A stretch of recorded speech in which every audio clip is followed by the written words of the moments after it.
Hi, hello, welcome back, good evening.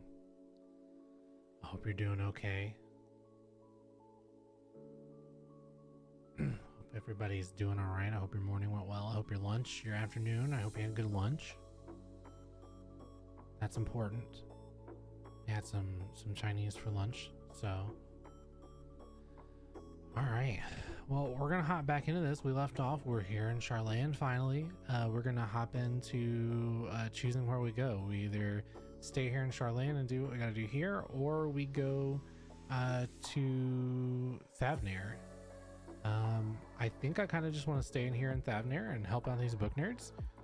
So I think that's probably what we'll do. Thank you guys for joining me this morning. Thank you guys for joining me now, if you're here.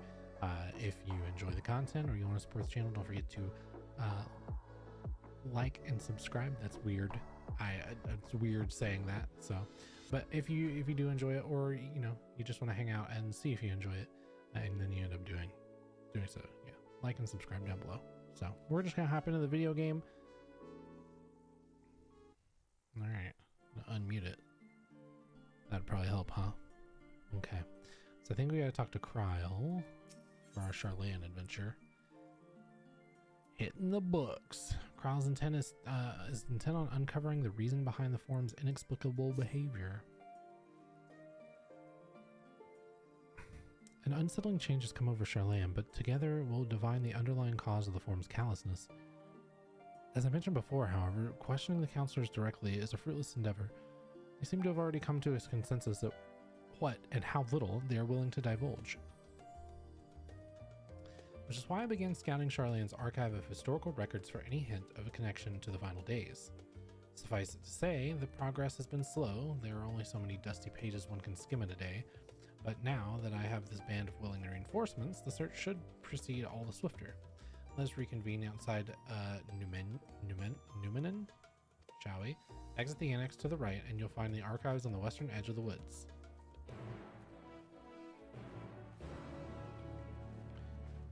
I guess I'll talk to the thinker too. Might as well. Here, we'll leave that. We'll come back. I don't want to like pick up something and then get confused and like be halfway through the Sharlayan quest line and then end up on the other side of the continent. So that'd be awful. It's nighttime here. It's nighttime. Side quest. Another side quest.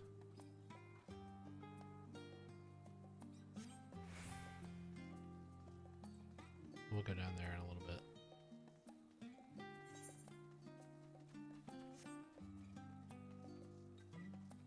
I read Beavis, like Beavis and Butthead.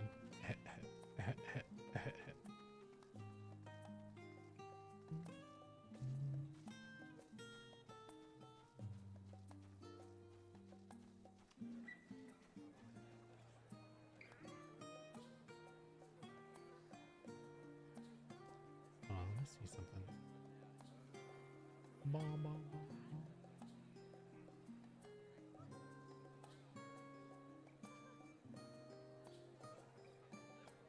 Okay, it just looks weird in mine. The stream looked a little blurry, but it just looks weird in mine. No, we don't want Beavis. This isn't where we need to go. All the people were there, so I was like, oh, this must be where Kryl is. Alright, my directions were easy enough to follow, I hope. In any case, you stand now before the doors of Numenon, Sharlayan's grandest collection of books and tomes.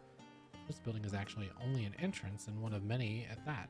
For the archives of Numenon extend deep beneath the surface, like the roots of a tree. The vast halls of Great Gubal Library pale in comparison to Numenon's endless maze of subterranean chambers. Any citizen of Sharlayan is free to enter and peruse its shelves. Well, most of its shelves. Only Archons are afforded access to certain restricted vaults. Hi Moon, welcome back. I've dispatched Jistola and Raha to investigate those. Meanwhile, Alizé and Alphino will help me continue my search through the stacks open to the general public. Your status presents more of a problem. As a non-citizen, you're only permitted to browse the first floor here at the entrance.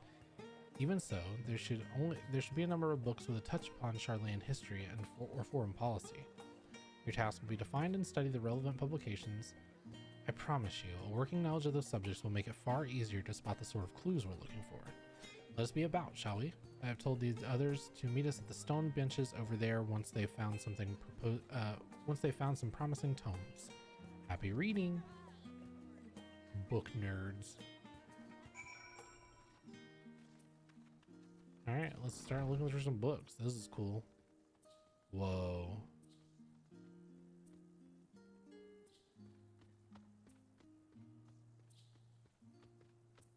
Whoa. And there's more, they said, like, than just this. This crazy. Title on the spine reads The Story of Sharlayan. Read the book? Sure. Sure, let's read it. Long, long ago, on an island in the northern sea, there lived a rugged man by the name of Nyenkrep. Nyenkrep was a student of astrology, and he divined that a flood of terrifying proportion would soon sweep over the lands of Eorzea. So it was that he built a gigantic ship, assembled a crew, and set sail for that imperiled realm. The flood arrived as foretold, and to their horror, the strangely churning waters drove the people towards the ocean. It was there, however, that Nyenkrep's crew hauled them aboard his ark, but the danger had not passed. A towering wave approached, threatening to smash the vessel to pieces. With only moments to spare, Nyenkrep wove a mighty spell of teleportation and shifted the entire ship to safety atop Abelathia's spine. Refugees from the surrounding regions huddled there alongside them, but it was not long before disputes over the dwindling supply of food led to violence and bloodshed. Saddened by the sight, Nyenkrep gathered to him his crew and his grateful passengers and abandoned the ark to those reddened peaks. They journeyed to the coast where they built a new ship, intent upon returning to the northern seas. They landed on the beach of an island and settled upon that very spot. That settlement prospered and grew, and in time it became the city of Sharlayan we live in to this day. Cool. Little history lessons. Roads of Old, the Colony. So this will be about the Ishgard in the Dravanian hinterlands. Many years ago, on the banks of the Thaliak in the Dravanian hinterlands, a Sharlayan colony once thrived. The settlement was originally established as a mere outpost to study the ethereal sea in the year 1311 of the 6th Astral Era. Scholars dispatched to Eorzea found the facilities wanting, and their demands encouraged a gradual expansion in structures and services. As rumors spread of a growing community of academics, the area was further inundated with Eorzean students hoping to share in the renowned wisdom of the Sharlayans. 50 years later, the Forum passed a motion to recognize what had become a flourishing town as an official Sharlayan colony. Yep, what do you say? Sanctuary. Eorzean residents took to calling the colony itself Sharlayan, which led to no small amount of confusion when discussions turned to the subject of the motherland. In response, some Sharlayan inhabitants, if pressed for a name, would simply refer to it as the Emporium. Following the Great Exodus, however, goblins and treasure hunters claimed themselves a corner of the abandoned colony and gave it yet another name, Idleshire. The following chapters go on to introduce the most prominent features of Idleshire. The book does not appear to contain additional information on the Forum or cover the history of Sharlayan Motherland in greater detail. Alright. There's so many books. I wonder if these act as like elevators in a way or something. What's up, Bacon Bits? The voice of a growing city. In the years which followed the founding of Sharlayan, civic policy and other matters of import were decided at the Ecclesia, a public forum at which every citizen was eligible to speak. As the city's population grew, however, this format became increasingly impractical. The larger number of participants gave rise to ever longer debates, resulting in significant delays of vital resolutions. Various measures were introduced in an attempt to curtail the protracted discussions, but in the year 201 of the 6th Astral Area, it was ultimately decreed that Sharlayan would transition to a new form of governance. The nation would now be led by a body of 99 members, citizens chosen from amongst their peers by means of a nationwide vote.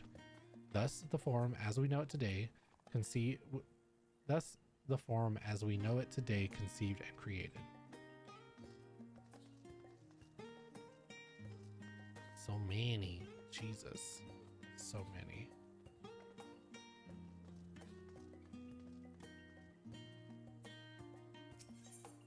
An introduction to the heavens.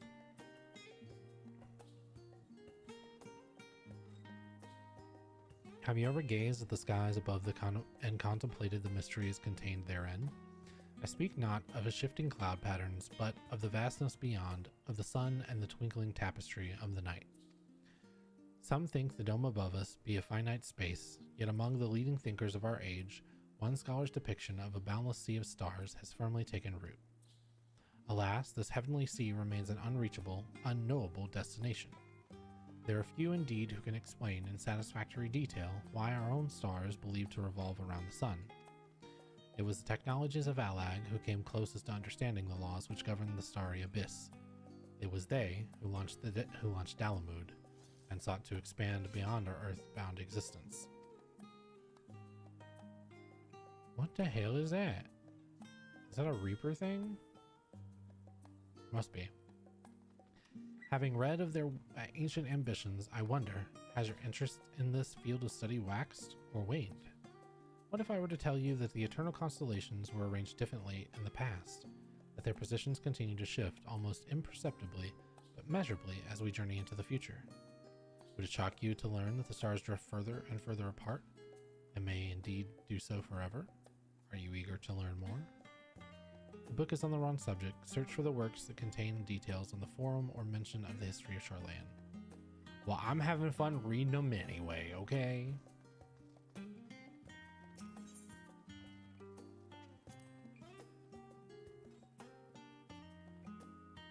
Forever 20 Summers. My beloved seekers of knowledge, have you ever put learning before your health and neglected to feed the rest of your body as you should? I too once engaged in such foolish practices, but one night, engrossed in philosophical study, I had an epiphany. For all the world's mysteries that drive us to reckless abandon, we have so very few years of life in which to achieve our goals. Thus do I share with you this mantra. I am forever 20 summers young. The number itself is unimportant. You could be 19, or 23, or 40. Whatever age you are when you discover this manual, let that be the age you aspire to remain. Through mindful, healthy living, will you extend the time available to spend upon your chosen research. Another day, another moon, another summer to grasp the greater truths you pursue. In the pages that follow, we will explore the secrets of maintaining one's physical condition from a biological, etherological, and arcane viewpoint. This book's on the wrong subject. Yeah, I kind of gathered that.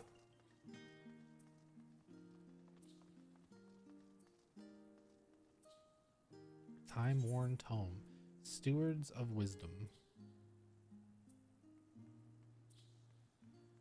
During the chaos of the sixth umbral calamity, Archon Niumkref, founder of Sharlayan, bore witness to the madness and savagery of men brought to the brink of despair. Upon raising a settlement on an island in the northern empty, he instructed his people thus: renounce the ways of war and pursue enlightenment through knowledge and reason. The Sharlayans took to heart the words of their savior, and thenceforth served as stewards of wisdom. Upon a foundation of accumulated learning, they built a homeland unlike any other, a nation born from strength of minds rather than strength of arms. With knowledge of economics came shrewd trading. With knowledge of agriculture came bountiful crops. Engineering brought wells and sewers, ending squabbles over water. Wealth of expertise could be bartered for wealth of coin. And the more their wisdom spread through the world, the more mankind as a whole would thrive. And so it was no matter the trials and tribulations of the age, the citizens of Sharlayan would live by their founders' teachings. For the sake of a better tomorrow, for the sake of a brighter star, they would eschew the tools of war, and with the knowledge deliver the world. You've gained fundamental understanding of Sharlayan history and the foundation of the forum. Head outside to the rendezvous point and await your companions. Aye aye.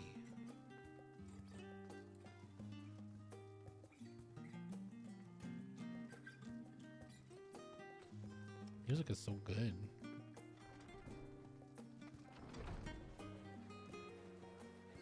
Yeah, this is where everybody was before.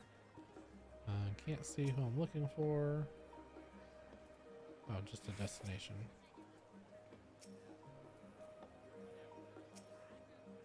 Let's see if I can click it.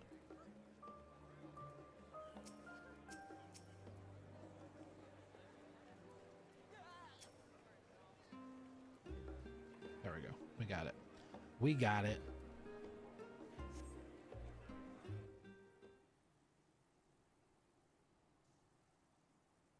Alize and Graha. Sorry, were you waiting long?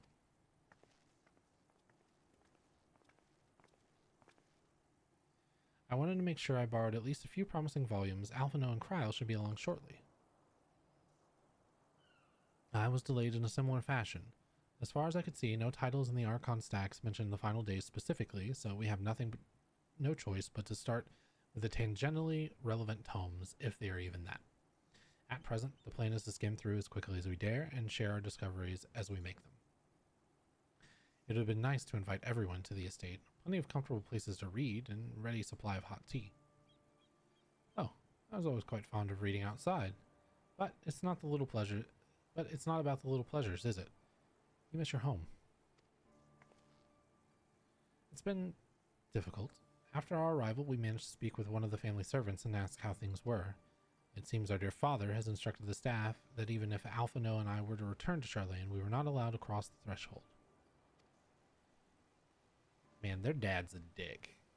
I know I said that this morning, but he is absolutely a dick. A harsh measure indeed. I hope that our efforts to understand his position and that of the Forum will perhaps lead to a reconciliation. We'll mend this rift one day, I'm certain of it. And what of you, Graha? Have you been to visit your family, or do they not live here in the city? Well, my situation is somewhat complicated. I was raised in Sharlayan, yes, but I was born rather further away. In the southern reaches of Ilsbard, in fact. For generations, my people have dwelt in Corvos, the coastal region opposite the island of Thavnair. The Alligans founded a city in that fertile land and, by ship, brought in the subjugated tribes of the Mikote to serve as laborers. Of course, the massive earthquakes of the Fourth Emerald Calamity brought an end to the Empire's reign, and when the Fifth Calamity froze the seas solid, many of the tribes still living in Corvos braved the journey back to Eorzea. My ancestors, however, chose to remain, that they might prevent the remnants of the Allagan technology from being misused. Isn't Corvos under Garlean rule? For the past 50 years, yes, some semblance of local culture remains, as is the case for most imperial provinces, but Garlemald renamed the region Locus Amonis. When I was a boy, a nearby town came under the jurisdiction of an illustrious imperial family, the nobles of House Darnus.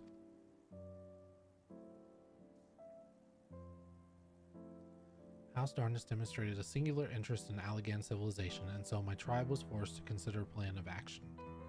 For some time already, voices had been raised in favor of abandoning our ancient customs. After all, the Allagan Eye no longer passed to our eldest children as reliably as it once had. Fear of discovery eventually tipped the scales, and the decision was made to bury our ties to the knowledge and traditions of Allag. As the last child born with the Allagan Eye, I was given over to the custody of friends and the students of Baldessian, who had me registered as a Sharlayan citizen. I never even considered. Forgive me, it was an unkind question. Even Thancred was taken in by Archon Louisoix, was he not?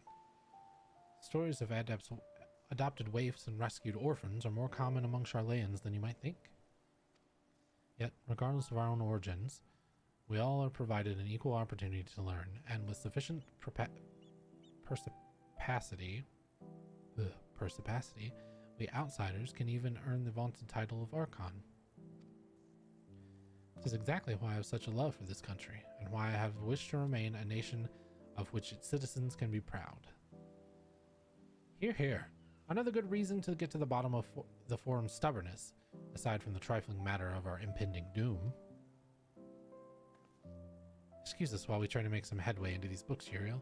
More company should be arriving any moment now.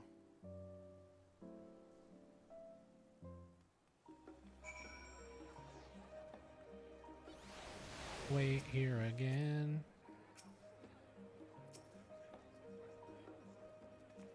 At least everybody is like circling around it instead of like sitting right on top of it this time. I'm thankful for that. We've returned with our selections. Although I must say the pickings were quite slim indeed. Mr. Skrile has already flicked through every history book devoted to disasters and more than a few which barely made a mention of them. As such, we'll be looking to research papers on the Umbral calamities, as well as articles written by prominent forum members. Perhaps their knowledge of the final days comes from an unexpected source. Speaking of which, might I ask you a few questions related to the final days? I'm the only one here who didn't witness the events of Amarot firsthand, and I fear I may be overlooking critical details. I'll answer what I can. My thanks. Now where to begin?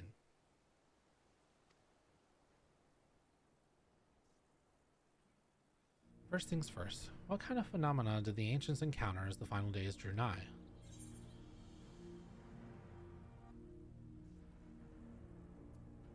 I mean, it was, yeah, I'm pretty sure. Yes, the unfolding catastrophe wrought havoc on all manner of life.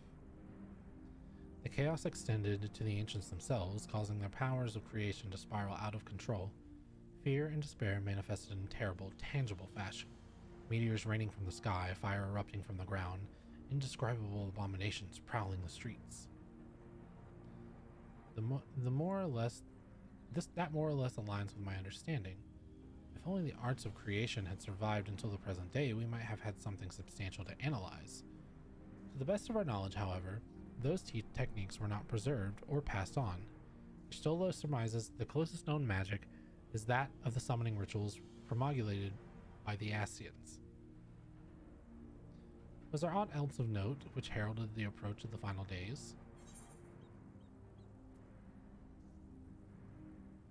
They say it began with a keening sound from the land itself. I mean, yeah, right? Ah yes, the Amarantines spoke of it, didn't they? We never did hear this sound ourselves, of course, thrust as we were into the midst of madness.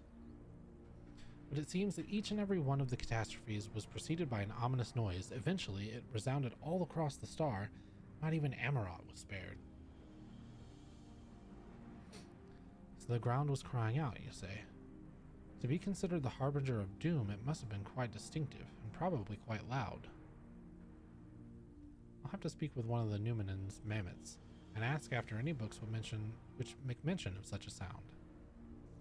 Last but not least, would you describe how the ancients sought to quell this unprecedented calamity? What definitive action did they take?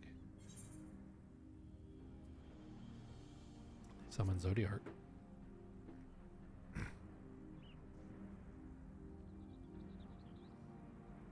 Yes, with Elizabeth serving as his heart. So many gave themselves in sacrifice to bring him into being. We do not know exactly how Zodiark brought salvation to the star, only that by his godlike will were the laws of nature set aright. Then, once the balance was redressed, the ancients offered up further sacrifice to heal the ravages of the final days.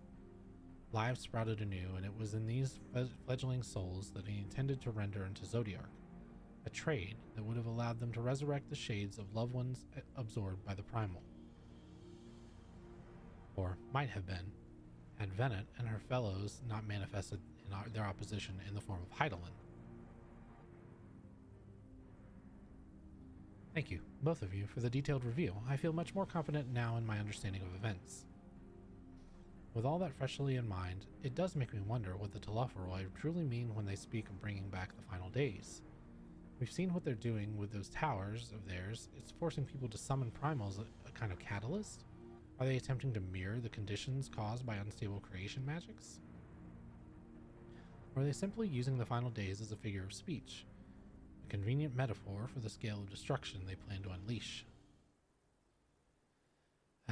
But this is all just pointless conjecture at this stage. Let's just return our attention to the forum, shall we? We should keep an eye out for your Stola, but it is time we begin studying these research papers. And once more into the breach. For Y'shtola. So much reading. I see that Ramza down there.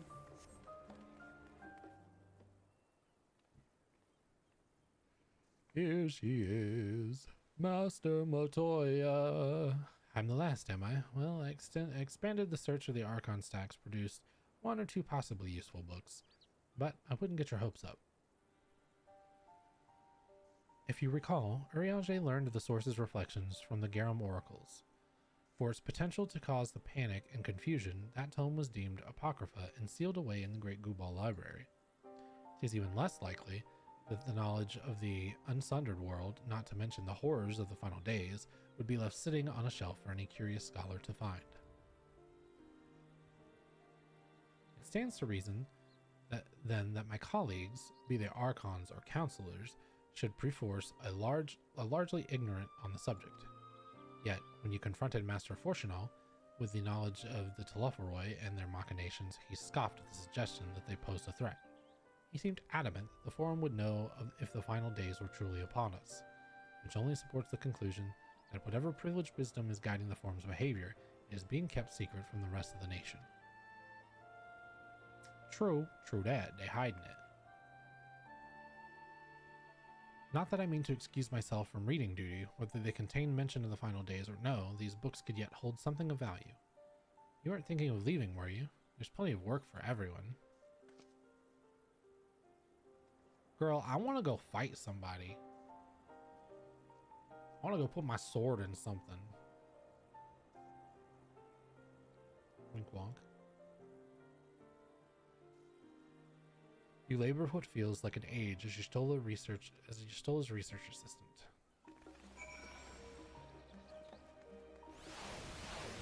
Alright, is this outside or... Oh, there's Kral. Oh dear, you look exhausted. But what about your studies? Were you able to find any books on the subjects I mentioned? Well, for the moment though, I suggest you take a well-deserved rest. We might be occupied with our research for quite some time. Boots!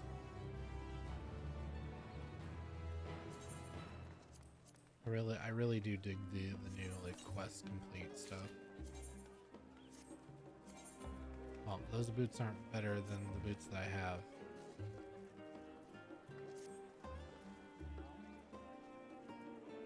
Alright, where are we gonna... Oh, that's not what I want. Alize! A seat at the last stand. Alize appears in desperate need of a study break. Ready for a tea break, Uriel? I know I am. Honestly, my neck and shoulders are going to calcify if I don't stretch my legs and walk around for a bit. You know the last stand down in the harbor, don't you? Come and meet me near the outside tables and I'll treat you to their coffee. It's quite good. Okay. So on our way over there, we're gonna pick that up. Or should we, what do we think? Should I, well, I wonder if we should leave side quests. Let's do what we did in Shadowbringers and leave side quests. Unless they're these blue ones.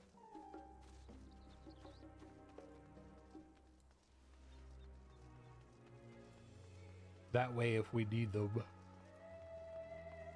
excuse me, for anything later on, we'll have them to use.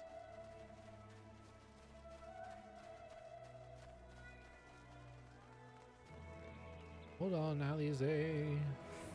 Diminutive Gleaner. The Diminutive Gleaner is on the lookout for able-bodied adventurer. Do my eyes deceive me, or are you Uriel Senjo? How do you know me? How do you know my name? Well, as I live and breathe, it is you. I knew I'd be first to track you down. Who's the guild ship's top hunter now, huh? Wait, you have heard of the guildship hunts, right? They're not so different from the hunts that you're familiar with in Eorzea, as I understand it. I'd wager they're rather more challenging, but an adventurer of your caliber would never turn down a challenge, would you? No, you would not. Pray, speak to Northoda at the peristyle to register your interest at your earliest convenience. Yeah, let's go get those hunts. Let's go register those hunts.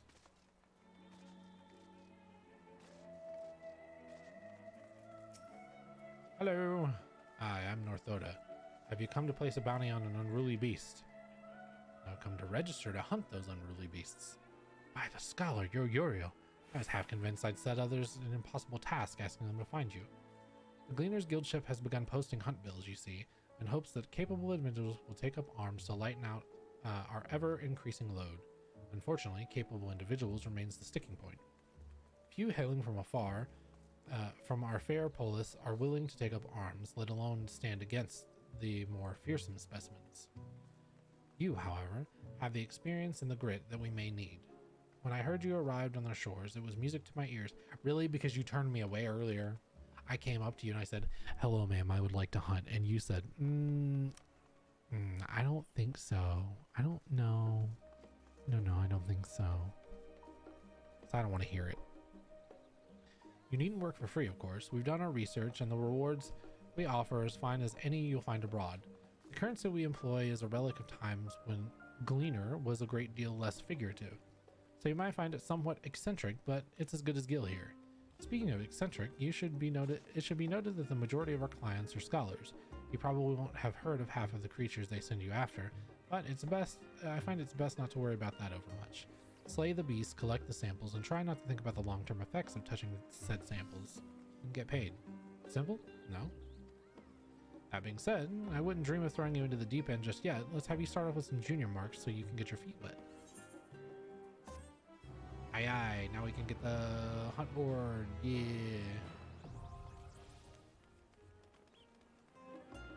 You're now permitted to take bills from junior marks and the guildship hunt on boards in Old Sharlayan and Rods at Han. Defeat the monsters described on the bills, and you will be rewarded with tokens that you can exchange for exclusive items. Yeah, we know how hunts work. Alright, let's get our junior hunt marks. Alright. I mean, that's a land trap, and this is one of those mushrooms with a... That's a walrus. Alright.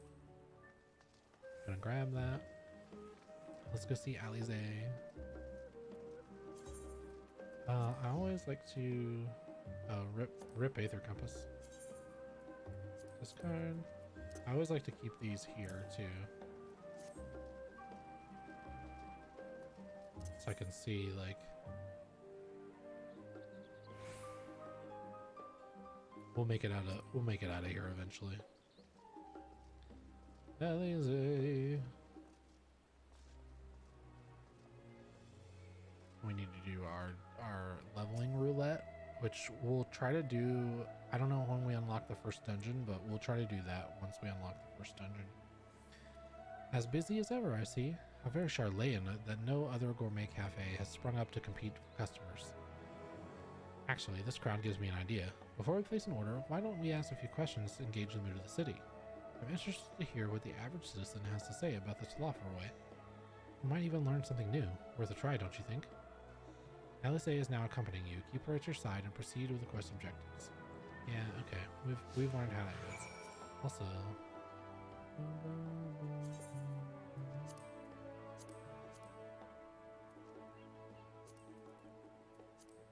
I can't see what level Heisey it got to. What is it? Can a man not enjoy a private moment of respite? If you're looking to share a table, then I respectfully request that you look elsewhere. You misunderstood, sir.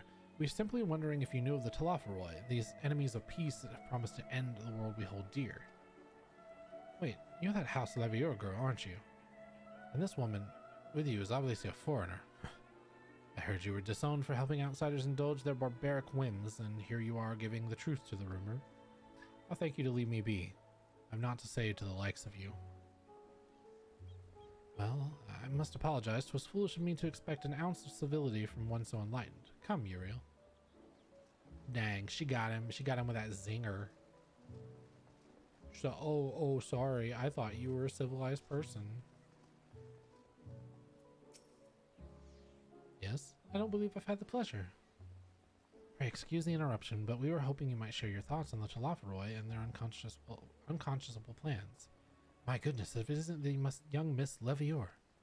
My apologies, but I work for the offices of the Forum, and if word reached Master Fortunal that I was helping you... I see. We're sorry to have bothered you. Man, these people are scared of their dad. They just need to not worry about him. What's up? Cutscene. Welcome, madam. What can I offer you today? Wait, is that Mr. Salize I see there? My word, how long has it been? Far too long. Meet Dickon, owner of The Last Stand. I used to frequent his cafe on occasion in between lessons at the studium. Seems like an age ago now. I remember hearing that you and Master Alphano had set sail for Eorzea. Then you never came back. There's been some gossip of your father disowning the pair of you. Everything all right at home? Nope. It's complicated, and I hadn't expected complete strangers to be so familiar with our situation quite so quickly. Everyone has an opinion, it seems. Well, it is House Levior. No matter how discreet Master Fortunal may have been, news of your family's doings never stays secret for long. Things being what they are, and what brings you back to the city now of all times. We have questions, and only Sharlayan has the answers. Tell me, Master Dickon, have you heard anything about the apocalypse called the Final Days? These look like packs of copy paper. I know they're not packs of copy paper, but what, like the end of the world? Nothing like that, I'm afraid, and that's what you're here to find? Information on this apocalypse? Yes, whatever we can learn. Unfortunately, your patrons appear to be unwilling to speak to me. I wish there was more I could do to help.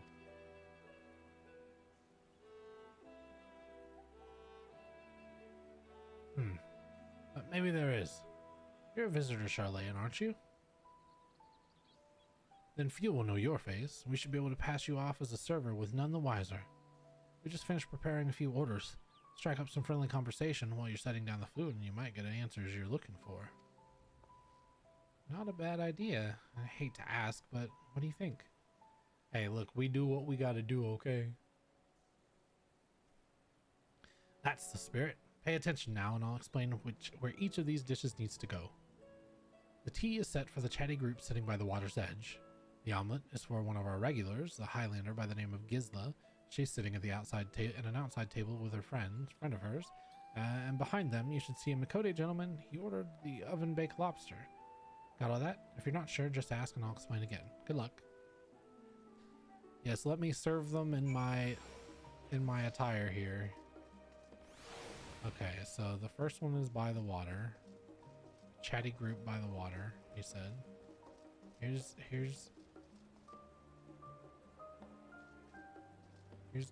Gisla. Did I need to pick something up?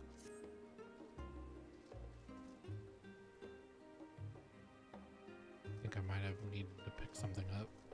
I just like ran away from it.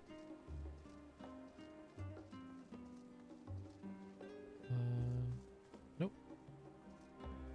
Okay. Oh, it's because it says on the first customer's table. He said by the water side.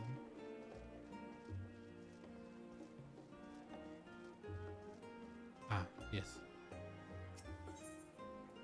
This is the tea set. Oh, my tea set. Lovely, thank you. The Talafa who? Sorry, I've never heard of them or their final days. My friends and I are somewhat uninformed when it comes to current events. Now, if you wanted to hear about the ritual arcane practices of the 6th astral era, common or esoteric, I'd be happy to talk your ear off. So, not that one. He said behind them would be a Makode gentleman. Or no. here, and then the Makote gentleman is behind. So this is the omelet. Ah, finally. 2, 4, 6, 8. Let's dig in. No time to waste.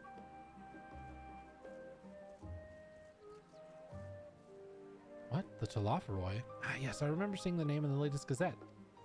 That and something grand claim about the end of days. Same old senseless warmongering, and when will these fools grow tired of spilling each other's blood? Best stay out of it, I say. The Forum made the right choice, and I fully support our decision to remain neutral.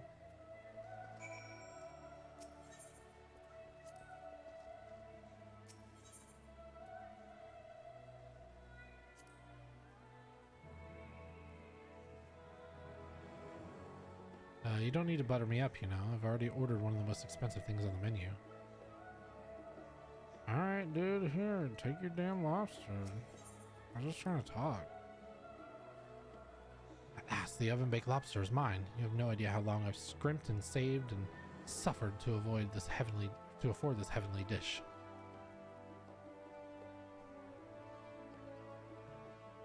The final days? This is the first I've heard of it. Although that would explain why my friend has been rushed off his feet. Must be a busy time to be a gleaner. You don't know what a gleaner is? They're collectors of a sort. Travel the world procuring things that we haven't got here in Sharlayan. Priceless books, unusual live specimens, and so forth. So named those folk who trail after the reapers in the fields, picking up every green which was missed. By all accounts, gleaning is a most meticulous and demanding profession. If these Talaferoy make good on their audacious threats, then many uncatalogued rarities could go lost forever. Why else would gleaners be buzzing about in such a frenzy? Watch the harbor and you'll see what I mean. They're carting loads in from the docks all day, and I've never seen it this hectic before. Not like this. Alright. So somebody is scared of something because they don't want to lose things. So...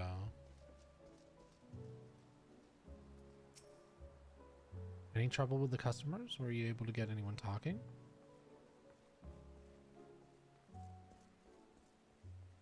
Interesting. They seem unaware of the final days aside from whatever vague news the gazettes are printing. Even Dickon had nothing to offer, and he's the best source of gossip in the city. If the Forum does have secret knowledge, then they've done an impressive job of ensuring no one whispers it in the wrong ear. In any case, thank you for playing the part so well. Here, that cup of coffee I promised. I thought she promised tea. I thought she said we were getting tea. But let's enjoy our drinks somewhere else, shall we? Maybe behind the peristyle, away from the gossips and their wagging tongues.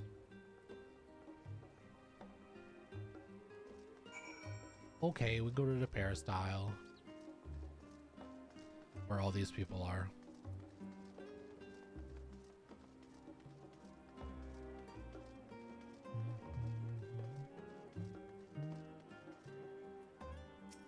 I'm really digging everything so far. Yes, this should do nicely. Out of the wind and out of sight.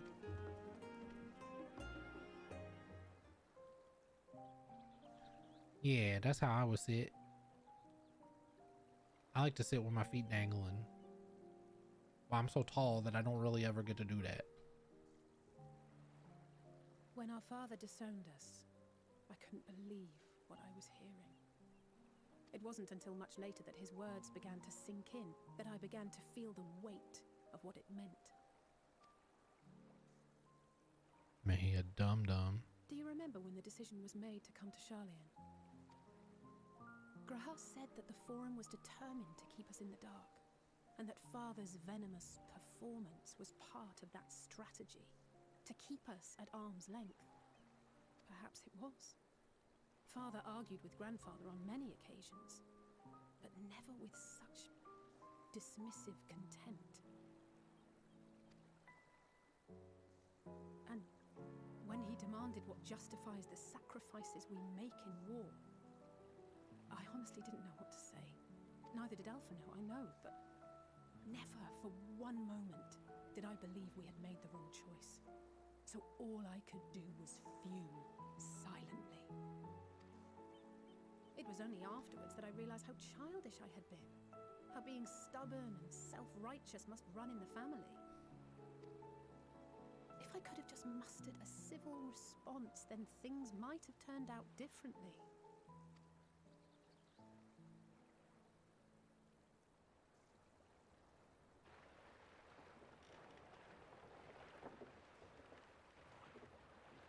Relics. Rare goods.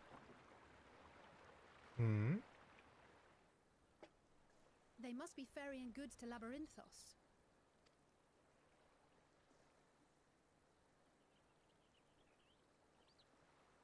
A vast complex beneath the island. Sharlayan is famous for archiving knowledge from around the world. Well, that knowledge is not preserved exclusively in dusty tomes and desiccated samples. This we learned. Our living library, comprised of all manner of flora and fauna, is housed and studied within that underground facility. Well, there's a boat. Let's go. Still, that did seem to be an unusually large shipment. When I lived here, it was rare to even see such cargo transported by boat. Wait! Didn't you hear something in the last stand about the gleaners coming and going more than usual? Yep. Well, I think they're the ones we saw manning those boats. Yep. The gleaners answer to the forum. If the appearance of the Thalopheroi prompted this sudden burst of activity, then Labyrinthos may hold a clue as to what the forum is planning. They're obviously scrambling, because why would you grab all that stuff all of a sudden if you weren't afraid in some way, shape, or form? That's blatant.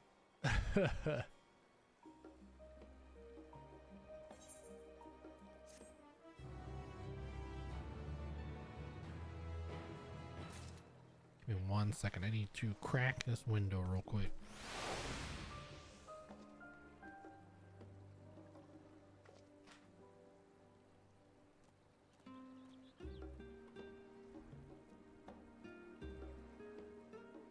It's warm up in here.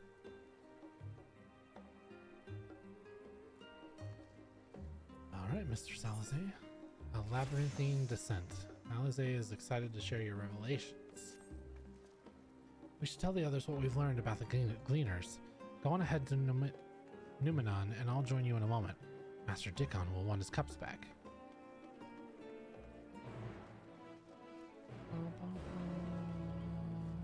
God, I love the quest sound. Okay, so we want to go to the studio. I really like the map. I just think it's it's a really good choice to have done.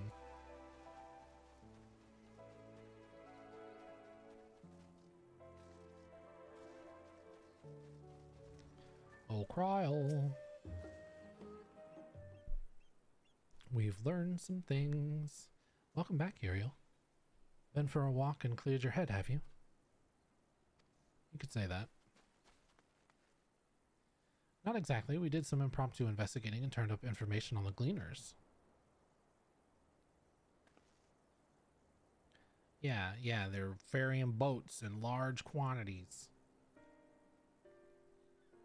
Who are we, the 12 standing around? No, we're the 6. It makes sense. The gleaners take their requests directly from institutions and bureaucrats, but as you say, they ultimately answer to the forum. A sudden and significant increase in gleaner traffic and in cargo certainly gives the impression of overarching plans being put into motion. Let us see what theory we can build from the facts. As you still observed earlier, Numenon's archives appear to contain no information concerning the final days. Coupled with what Uriel and Alize learned at the last stand, we can be reasonably sure that most Sharlayans know nothing of that particular period of ancient history. Yet my father and his colleagues are not only familiar with the final days, but are also somehow certain that the destruction being perpetrated by the Thalopheroi is wholly unlike these apocalyptic events. Moreover, the Forum claims to be so occupied by a duty of such pressing importance that they saw fit to unanimously deny Eorzea's request for aid. And now the Gleaners, official agents of the state, have been mobilized on an unprecedented scale. I do think it a stretch to conclude that the Gleaners' recent activities are in service to the Forum's secretive ends. I don't know. In which case, our next course of action seems obvious. We visit Labyrinthos and assess the situation for ourselves, and if we're lucky, the Gleaners will be far more receptive to our questions. Yeah, what should we expect down there, Kryle? Oh, I would hate to spoil the surprise. Okay. As for myself, there are a few more subjects I would like to research. I may join you later, but feel free to leave behind your borrowed books and be on your way. I'll see to it that each is returned to its proper place. That would be a great help. Thank you, Raha. I like how Kryle doesn't call him Graha. She just calls him Raha. Let's head downstairs over there. I'll show you where the entrance is. Yeah, ready to fight some boys.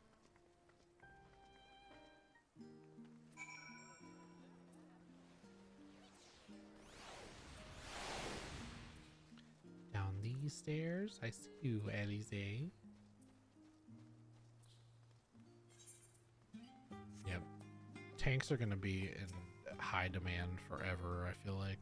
Ready? Labyrinthos is not too far from here, but you may find the path a bit disorienting. I'll take the lead, so stay close.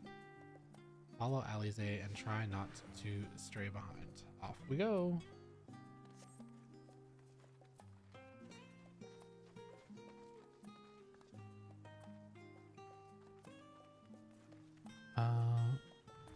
Nope, that's not the key I was looking for.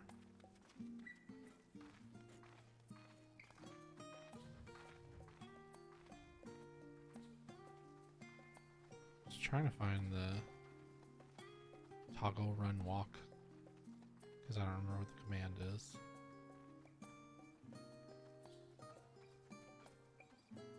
Now we run. Try to keep up. Okay.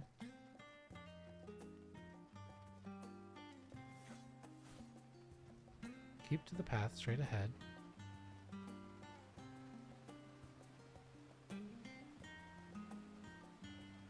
What if it was like you had to do things in this order to get in? Like that's how they like designed it somehow? That'd be wild.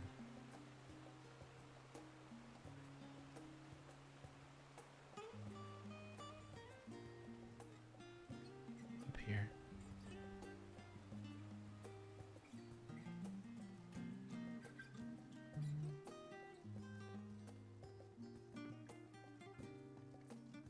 Sorry, I'm just taking in the soundtrack, everything too. The Rostra, not far now. Soken and everybody did a really good job. I know we've literally only dipped our toes in, but I mean everybody's done a good job. Everything looks fantastic. Here we are, through this door and down the stairs. You did remember to attune to the shard back there, didn't you? It will make your life much easier if you need to come back in a hurry, otherwise we should keep moving. Yeah, I'm attuned to that, it's glowing, so... Down we go.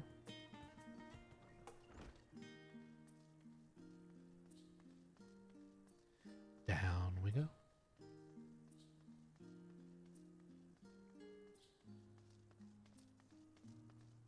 Oh boy, a chocobo keep? Why a chocobo keep in here? That's strange.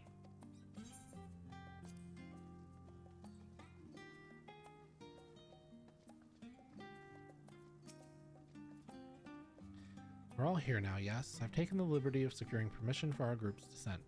Right. Everyone onto the lift and down we go. Here we go!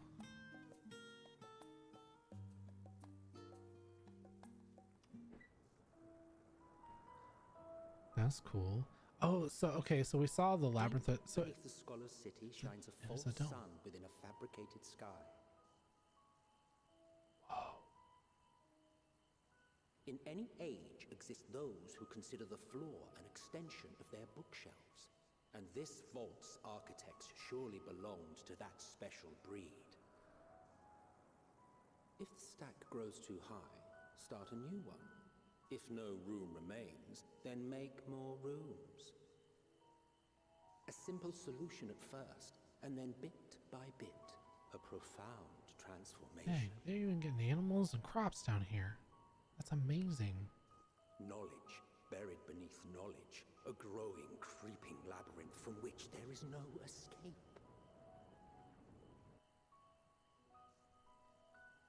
The Northern Empty implies the existence of a Eastern, Western, and Southern Empty. This is amazing.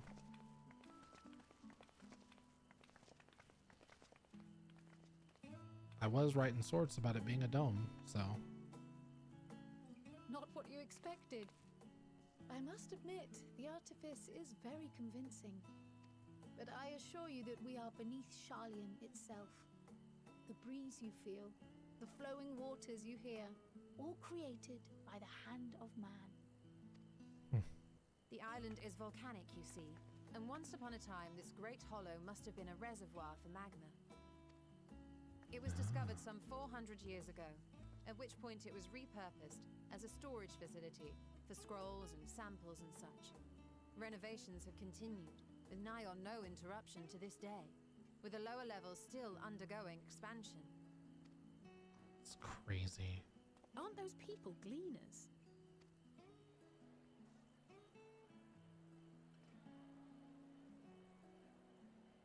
Aye, judging by their dress.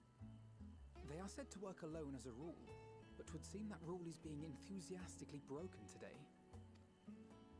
It may be as you suspected, that they are engaged in a task apart from the norm.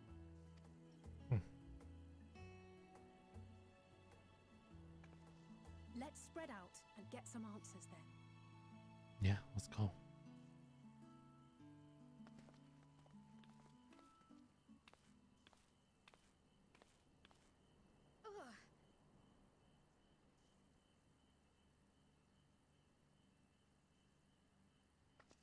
What's wrong, Cryle? Did you call to me just now? No. I mean, just now, yes, but no. How odd. I must be a bit dizzy from the descent. I'll be fine, I'm sure. Let's get to work, shall we?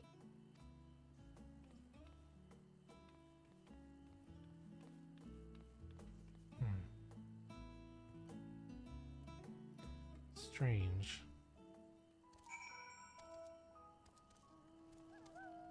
We can ride mounts here. Oh, but I don't have my... Yeah, oh, I haven't... I keep forgetting to pop that on. Bum, bum, bum, bum, bum, bum. God, this is absolutely crazy. You here to help or give me more headaches? Because you don't have the look of a gleaner and I'm in no mood for idle chatter. One of my colleagues was so exhausted he took a tumble and crashed into the pile of crates. Now I have to pick up the marmots running loose. Alright.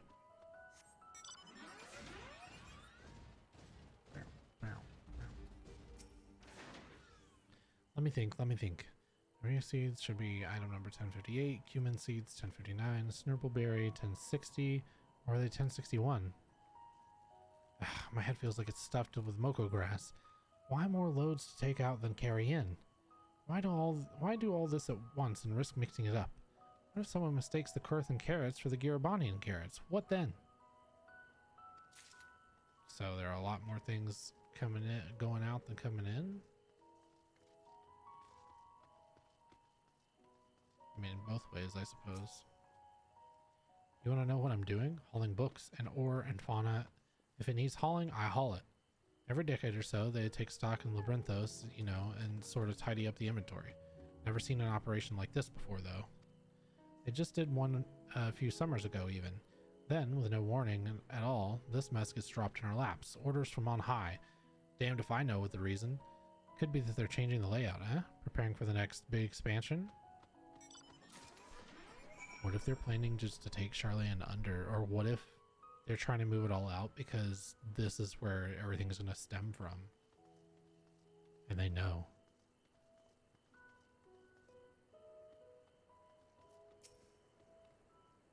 Any luck, Uriel? What tales do the gleaners have to tell? This one, this one, this one, and this one. So this grand operation began without warning, and for every item they bring in, they're sending more inventory somewhere else. That would explain the haggard phases I've been seeing. We were right. The form is definitely up to something, and they're turning Labyrinthos upside down in the process.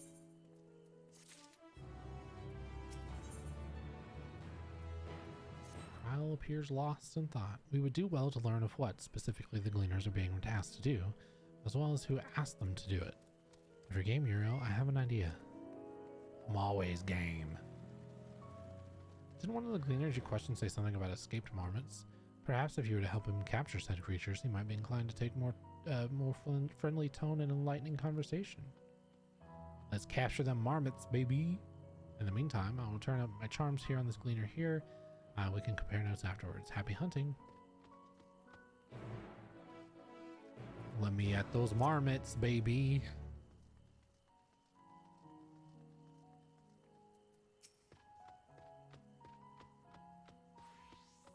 You wish to help me find the marmots. I'm nothing suitable to pay you for your services, but if you're offering out of the goodness of your heart, I'd welcome the assistance. Let me, the name's Aaronville, friend, specialist in the collection of live specimens. That said, the capture of these Nakshan marmots is a trial I have no desire to repeat. Grizzled mice, they call them. For mercy, they have no other marmot species on this tier at present. So there should be no mistaking our little fugitives. If you happen to catch any, stuff them back in this sack. Gently, of course. Where to begin, you wonder? I've not seen any scampering around here, so you'll need to widen our search into the surrounding forests. Be on your guard. There are beasts out there that won't hesitate to prey on a marmot, or you. I'll search the trees to the west. The eastern part of the forest is all yours. Good luck. Let's go. I don't want to ride that. It makes me feel so slow. Yeah, give me the kitty.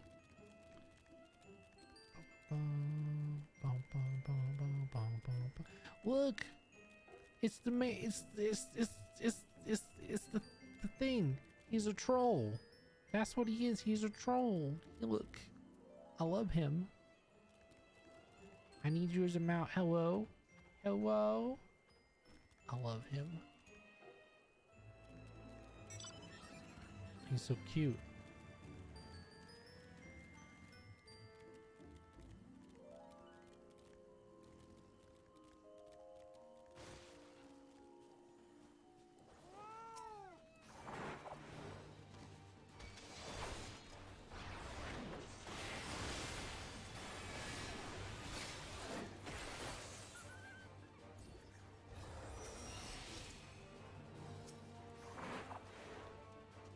Yeah, I gotta save these little babies.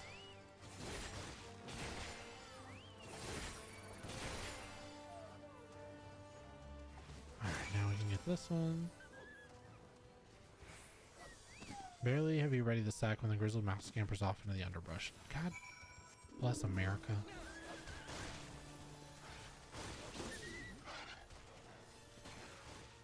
Of course they do that.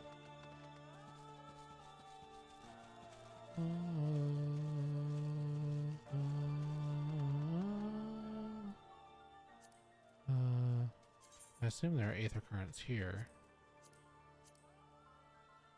Oh, nothing as of yet to report, so. Oh, I see them.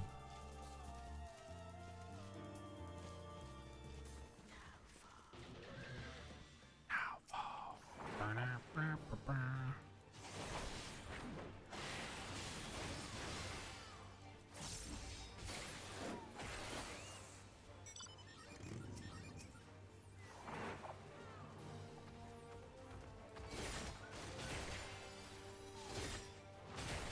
Let me turn him so people don't get, like, if he spits or something. I don't want to, like, get somebody caught squeak. Hey, get in this sack. You little rascal. You son of a...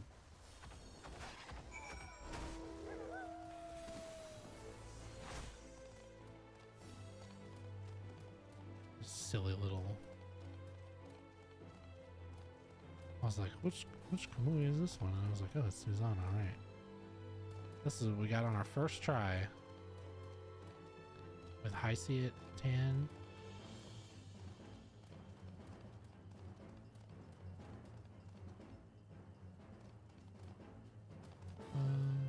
Oh, is it up there? I love the Susano fight. It's so cool. Aha!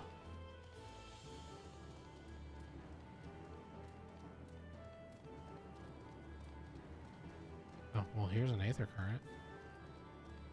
Oh, hello, troll. There's another troll. Don't slap me, bro.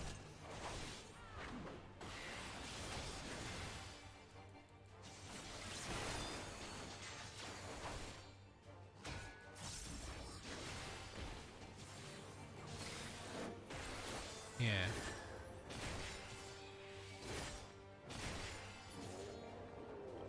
We got it, friend. Thanks. Okay, so I don't see the mouse. Oh, there he is. Little rascal.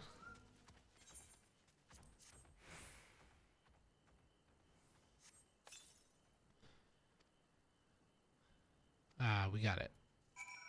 Wasn't, where did they say that they put the... It's under the collections, right?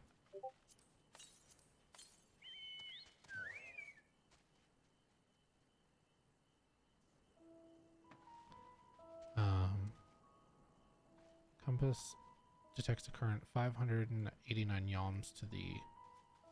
Okay, so we'll put this back here, because... Yeah, that bear's cool. So to the southwest, so this way. But we're gonna go deliver this rat to our boy.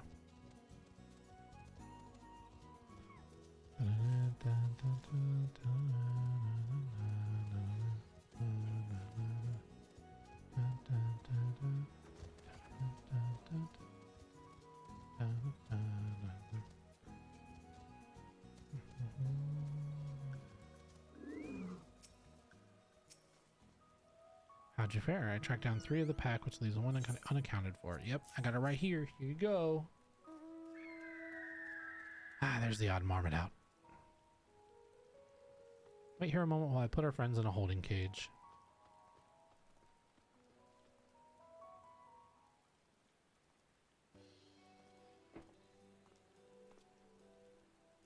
Thankfully, the marmots seem to have been unharmed. They've held up well in isolation, but there's much too soon to release them into the habitat. Hello. How are you? Is it? Oh, hey. Hey, what's up?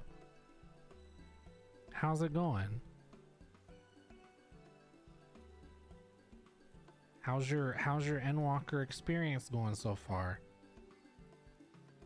It's a good thing we're able to recapture them so swiftly. You have my thanks. We just started the Sharlayan questline. I mean, well, we didn't just start it, but your old YouTube channel, yeah. Trying to figure out what the forum's hiding.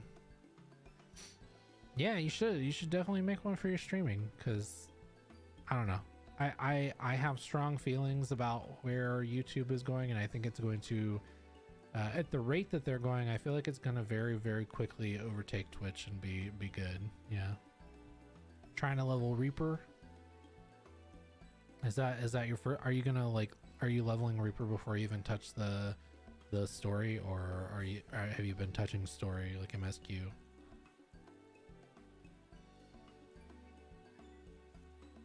Oh no. That's not great. That's not great at all. Yeah, I saw once full release. That's fair. Yeah, I saw so you need to avoid spoilers. That's fair enough. Well, I appreciate you stopping in and everything. I hope leveling your Reaper goes well. So, good luck on that, and yeah, thanks for stopping by. I appreciate it. It's always good to see everybody's faces. Even though I don't really see your face, but you know, good to hear from people. You know what I mean.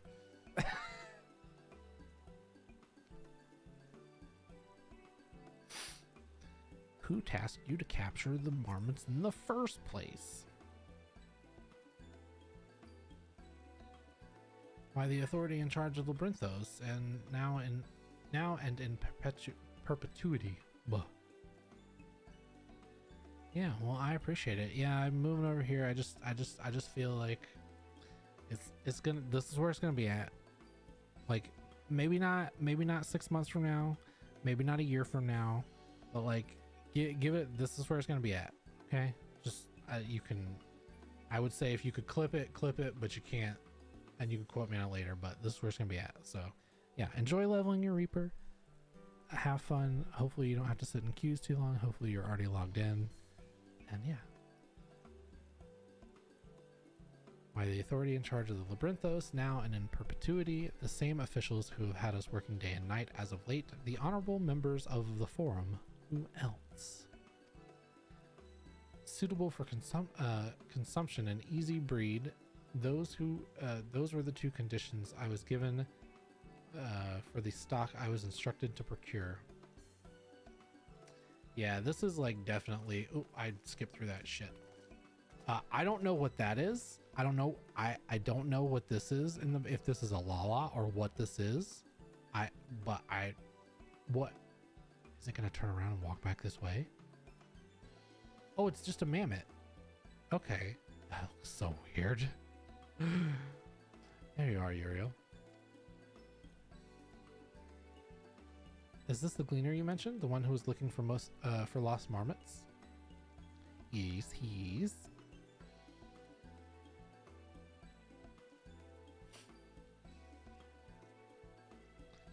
Interesting company you keep, friend. Who are you folk anyway? I'm Kryle of the Students of Baldazian. These others are my associates. Truth be told, the forum's decision of late have not been sat entirely well with us. That is why we made this descent into Labyrinthos. We hoped that by seeing those decisions put into action, we might more fully understand their reasoning. Wise and practical. Never hurts to try to gain a broader perspective, does it? Anyway, duty calls, other animals to capture and enclosures to empty. Once again, I'm sorry I can't offer you more of your services. More for your services. That's alright, dude.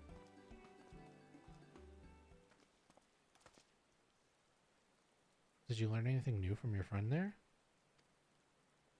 I mean, not really. I mean, so we've confirmed that the order for this ambitious operation did indeed come directly from the forum. However, the gleaners have not been informed of its purpose. I'd say this fits with everything we've heard thus far. We also cover... As seasoned travelers, the gleaners keep abreast of new news from every corner of the world out of necessity. Thus, I am inclined to trust that their calendar of events is accurate.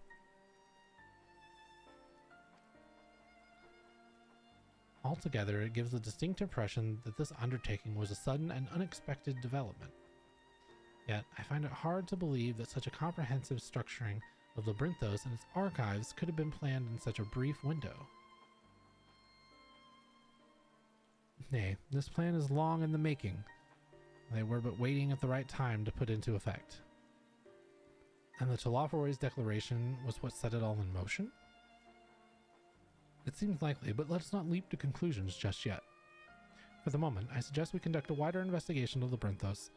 The more facilities we visit, the more pieces of the puzzle we stand to find. In that case, how about we head to the Archean? From there, we can reach the lower...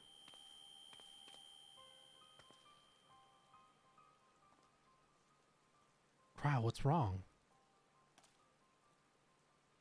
I'm fine, truly. The sudden descent has left me with a bit of a headache, that's all. Nothing will stop me from soldiering on. Let's be about it, then. At least allow me to take the lead. I'm fairly certain I remember the way to the Archean. Archeon? We follow this path east, through a forest where you were chasing after that mouse, or marmot, was it? Anyway, 'tis the trolls you need to watch out for. You know what else I didn't do? That I meant to do? To turn on my fans from my computer. They're on now, baby. Alright. Oops. Alright, let's ride out.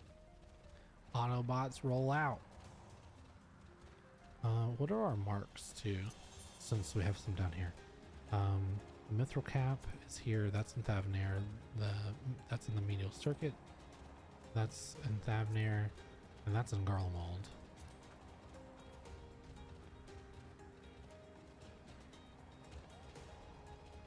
So we'll do what we can for our marks then. I don't know how far we'll get tonight. We'll try to get as far as we can.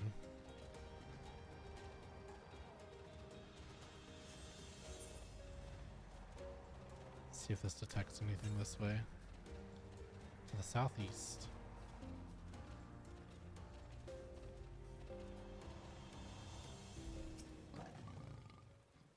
Behold, the Archeon. As the Numenum serves as Sharlayan's literary archive, so does the structure house the city's wealth of material data. The architecture, too, is similar. This building you see is merely upper entrance, an access point to the vaults carved within the cliffside itself.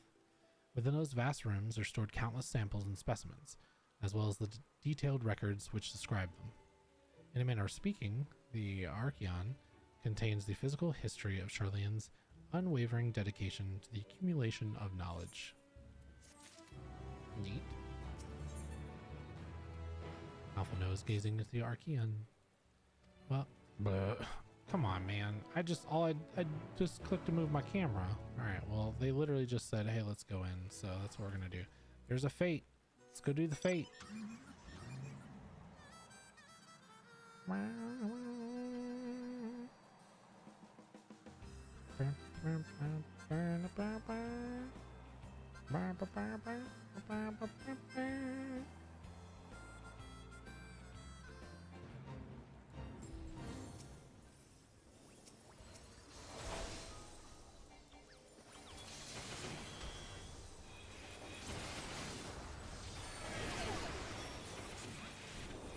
Just hit these babies.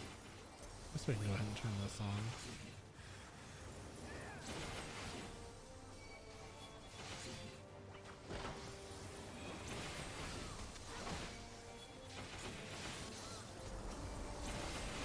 Enough people up here. Oh, that boy just jumped out of nowhere. He just was like, "Blah, I'm here."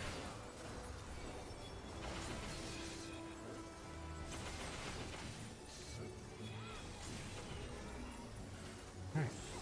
First fate completed. 14 bicolor gemstones. Nice. That's a pretty decent chunk of XP too. 151,000 when a quest gives you 400 and almost 450. That's pretty decent. Deeper into the mines of Moria.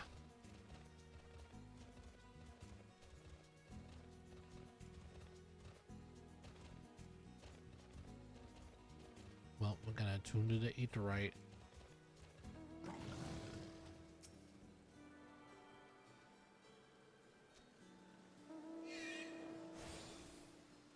We are attuned. Now let us run. Oh, this is the gemstone trader. I wonder, okay, so our bicolor gemstones, so they stay from... I was wondering if they would be like separate, but that would be weird if they were separate, so...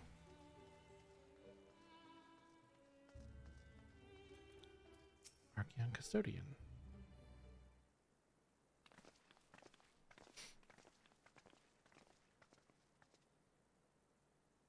Greetings. We're here to peruse the Archeon's vaults.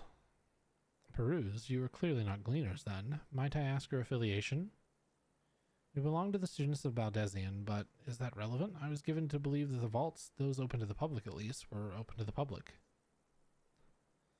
Ordinarily, yes, that would be the case. At present, however, access is restricted. Only persons directly involved with the reorganization efforts are permitted to enter.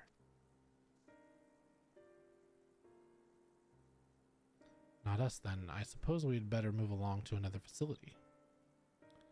This building has a lift which connects to the middle tier, yes? Might we make use of that?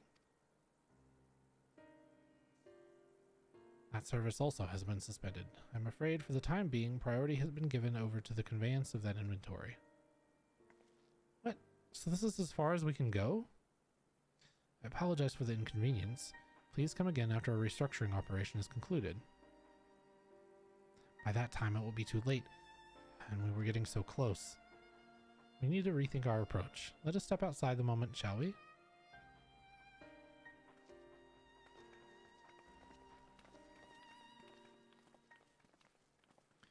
Students of Baldesion.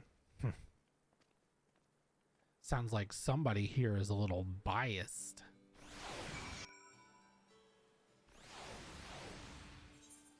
That's what it sounds like to me.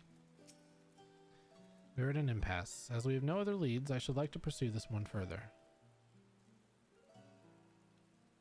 But I doubt that our stone-faced custodian will be swayed by heartfelt pleas. We must seek another means to access the lower levels. It is likely that the people in this area are involved in the restructuring in one way or another. If we were to ingratiate ourselves, they might allow us to accompany them on a lift. Let us ask around. Surely someone has need of a few strong backs to lighten the load. Continue to employ that tactic. You still got that good thinking. Alright. See if we can find somebody. Shishitabi. Am I taking the lift? Oh no, we're just students. They won't let us in the Archeon, even though we found... Actually, I have no idea what it is we found. There's no record of such a creature anywhere, but it was wandering around the Tranquility, and so we thought to donate it to the vaults. Oddest little squeal, don't you think?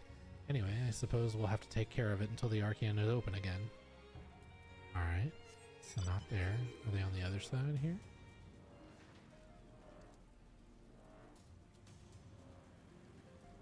Hello, person of interest. Person who needs help. Bone-weary worker. Found him. Got him. What's that? Take you down the lift with me. Sorry, but not a chance. I've been up and down all day, and only now have I finally found a spare moment to rest. I did see a gleaner fellow heading out to the gate there, though, shouldering a large pack, engaged in some manner of task. Maybe he'll be heading down the below after he's done with whatever it is he's doing. Okay, alright. Thanks for the heads up there. Thanks for the heads up, Chief.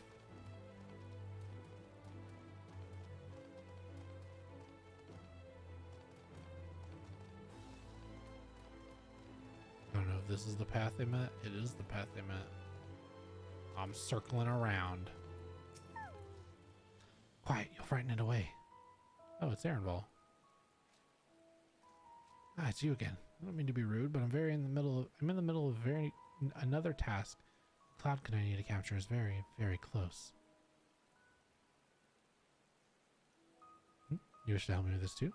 Spend your time in unusual ways, my friend. Still, 2 hunters are generally better than 1. Very well.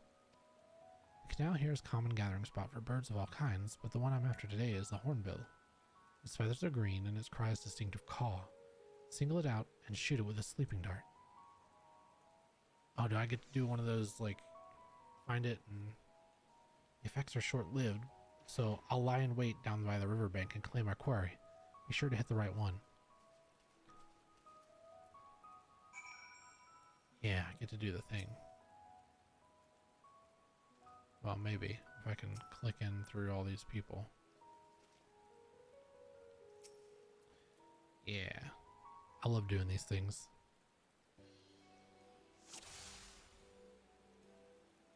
That's the one.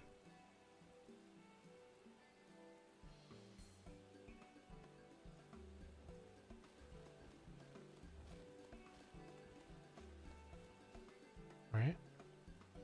Cuckoo, whack whack, caw caw.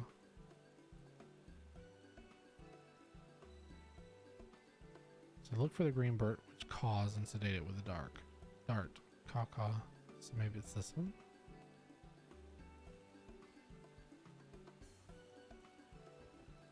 Yeah. Got him. I don't know how that's gonna wash down the river. That bird's big.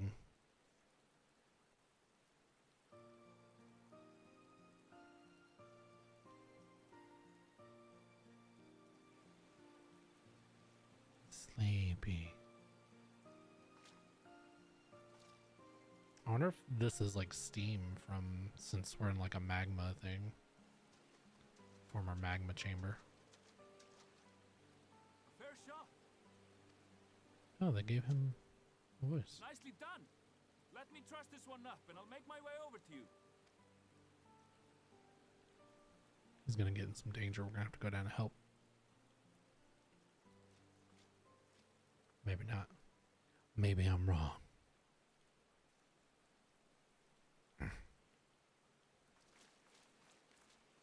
There you are. Any new revelations?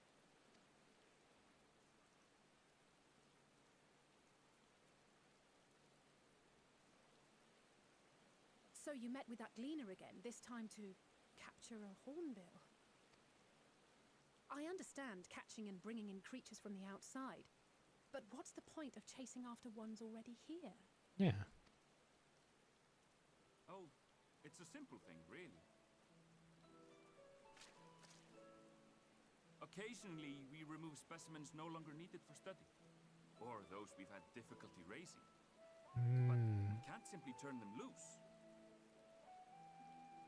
That makes sense. Safely returning such creatures to their native habitats is another facet of a cleaner's duties. But not in this case, I'm afraid. I've been asked to bring the bird below. Below.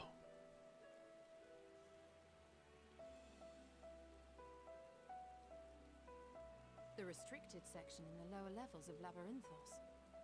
Open only to a select few researchers handpicked by the Forum. The projects down there are the subject of rumor and hearsay. Forbidden magics. Advanced technologies that can never be allowed to fall into outside hands. Even Archons are not privy to the truth. Those who are, the researchers involved in this secretive work, are not permitted to walk freely in the city, and are instead required to live in isolated quarters. What could a facility subject to such strict security protocols possibly need with a hornbill? An experiment? Yeah, Possibly. or what? I wasn't afforded an explanation. I mean, probably wouldn't But be. judging by the requisition list given to me and my colleagues, I doubt it's for any kind of advanced research.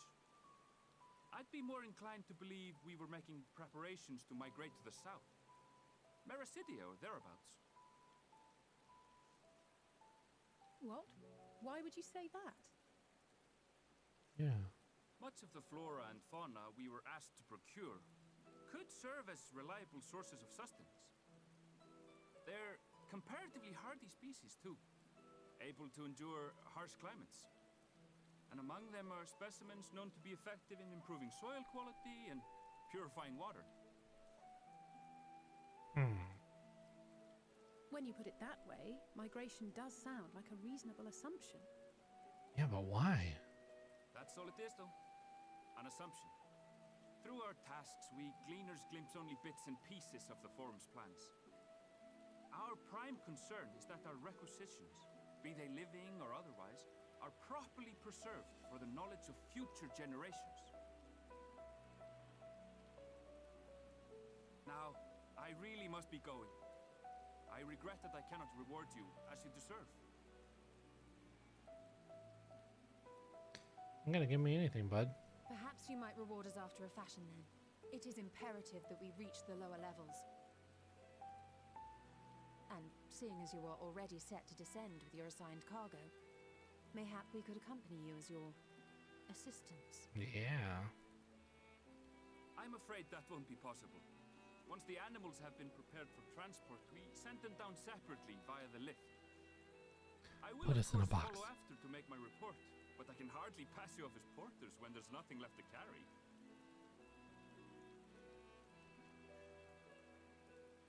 Indeed.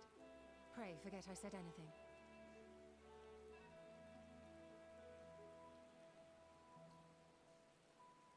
How do you feel about climbing? If you've strength and the courage to brave it, then there is another way down. I was just gonna say put This us in a path box. leads to the 33rd facet, a mine shaft excavated during one of our expansions of Labyrinthos. While I cannot guarantee that the passage is safe to traverse, it should provide access to the medial circuit below. I never even knew such a place existed. Thank you. This is the perfect solution. You're quite welcome, but consider yourselves warned. If the going proves too treacherous, you'd do well to turn back. I bid you good day. I said good day, sir. I said good day. Well, turning back is hardly an option, not when we've come this far. Let's go and take a look at this mine shaft. Yeah.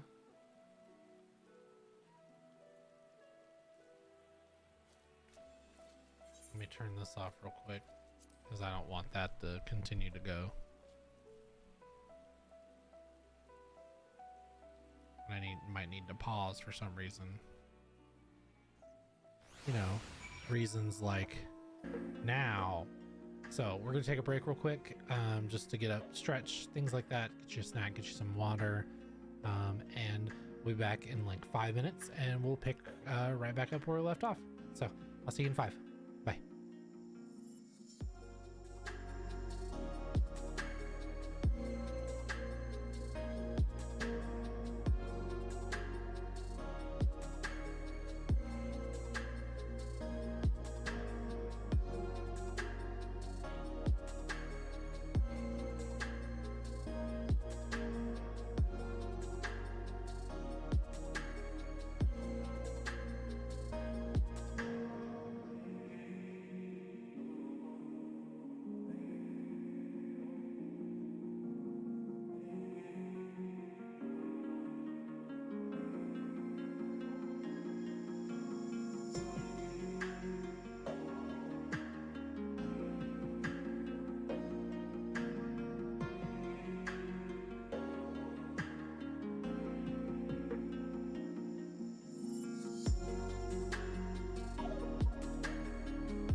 We back with more video games.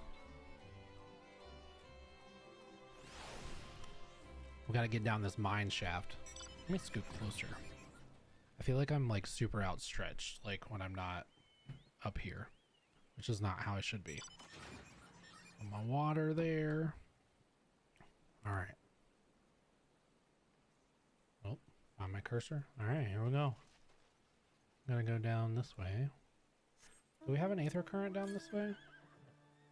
To the southwest. So this way. Maybe there's one this way.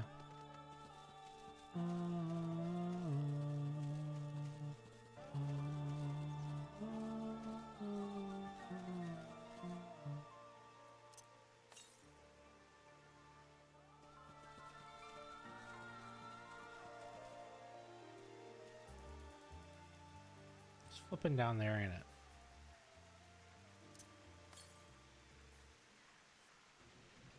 Yep. Well, I'm not going there yet. There's a fade up here. I don't know if I can get to it quick enough.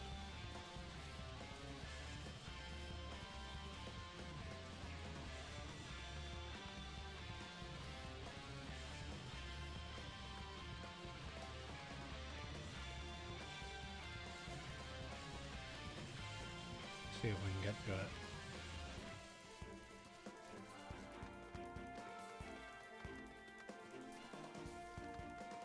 Oh, it's down in here.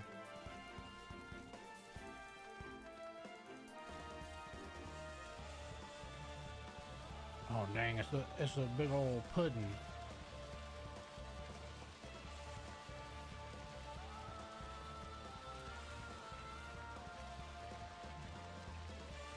It's a pudding. Oh, there's somebody just leaving it? Nobody want to do this? No?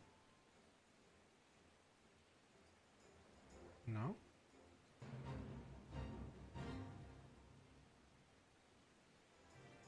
Okay, well, guess nobody else wants to do it, so I'm not gonna. If I can't get groups to do it, then I'm not gonna do it, so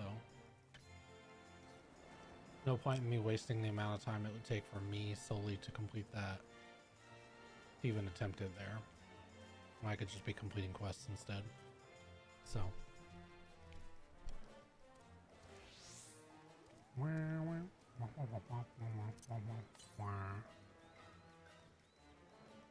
Yeah, I know it's over there, but I can't get down there yet.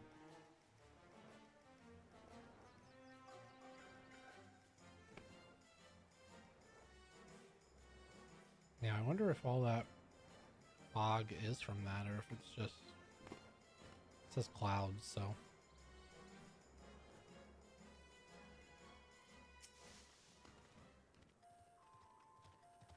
This must be it, the entrance to the mine shaft. It's faint, but I hear something moving within. Creatures homed there by the researchers, you think? Oh.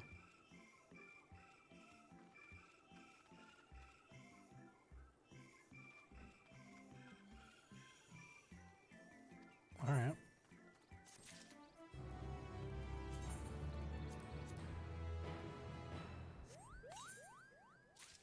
Okay, headgear. Nope, not better.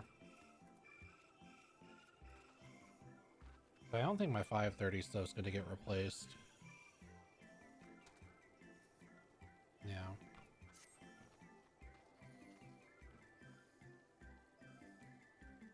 There's an XP bonus to that one back there, though. Alize seems eager to get underway. Assuming everyone's tightened their straps and checked their gear, then I say we head on in. Given the terrain ahead, though, it might be wise to leave some distance between us. We don't want to be stumbling over each other if it comes to that. Take it slow and don't forget to check your surroundings from time to time. We can meet up again at the other end of the tunnel. Let's see, is anybody doing it yet? Doesn't seem that anybody's doing that one either. Oh, nope, they are. Oh, I'm not gonna make that. That must be a turn-in one.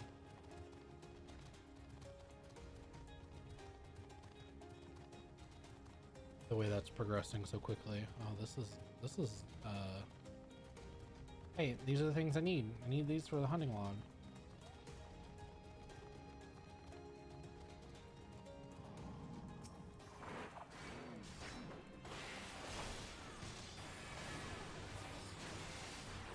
Should probably get our chocobo out, huh?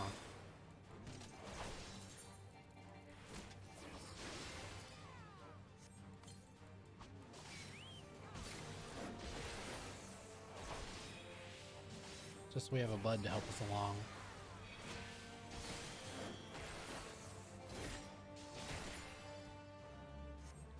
That's one. Oh, well, we needed one. Okay.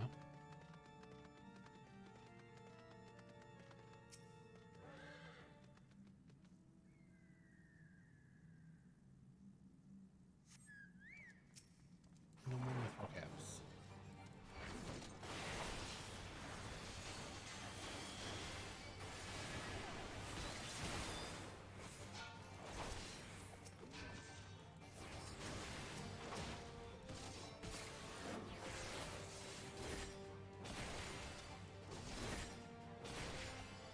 I was like, where's the person for those? What those belong to? I was like, I don't see them. I did not see them. Let's see if I can get this arm a different way. A different ways about. He got a tank. She got a tank.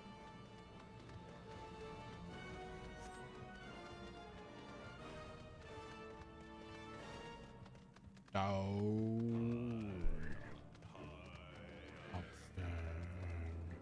Moving down. Down.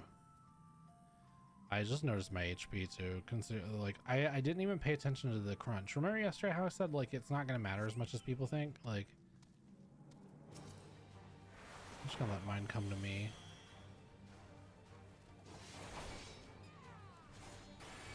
I guess we could all just put ours together, honestly.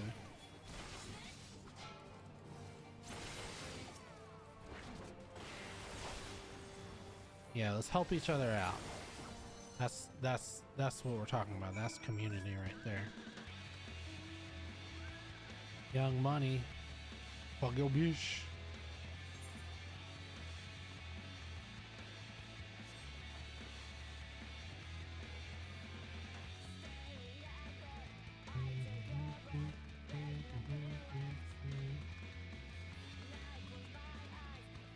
Hey, we made it down. The medial circuit. Everyone seems to have made it through without incident, none of the consequences at least. And as promised, the tunnel has delivered us into the medial circuit. As I recall, this tier is where they keep the wide variety of samples for agriculture production. If Arenville's assumption holds true, the specimens are being collected in preparation for a great migration, then we should see evidence of such plans in the area's research projects. Let's follow the path to the nearest farming facility and see what we see. Yeah, let's find that aether current first, though. To the northeast. Leave me alone, slime. I don't need no slime. Thank you.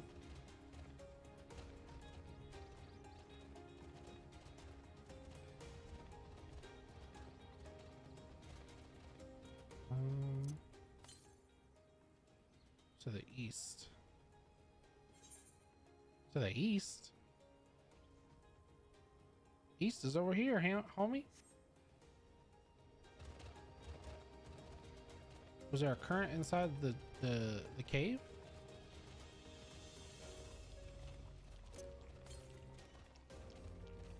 To the east. Gotta be a current inside the cave then. Alright, well we gotta go back inside and find it. To the northeast. To the northeast. And that's this way.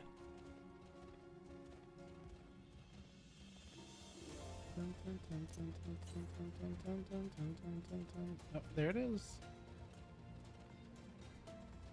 I wouldn't have ever thought to look in the cave for an aether current, but an aether can't.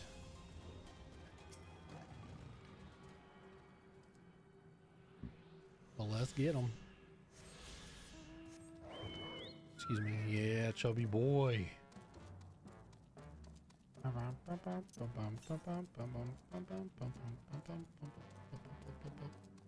This is northwest. Can I? Oh no, that's gonna be the one that's outside that I haven't been able to get to yet.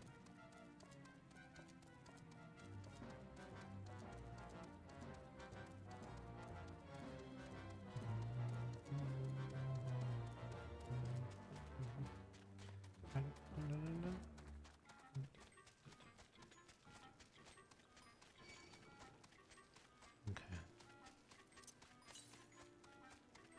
400 yalms to the north. Sorry, I want to get these aether currents. I mean, we're on the right track anyway. We gotta go this way, so. Aw. Straight garlic, straight egg, straight queen. Just cute. It's up that way.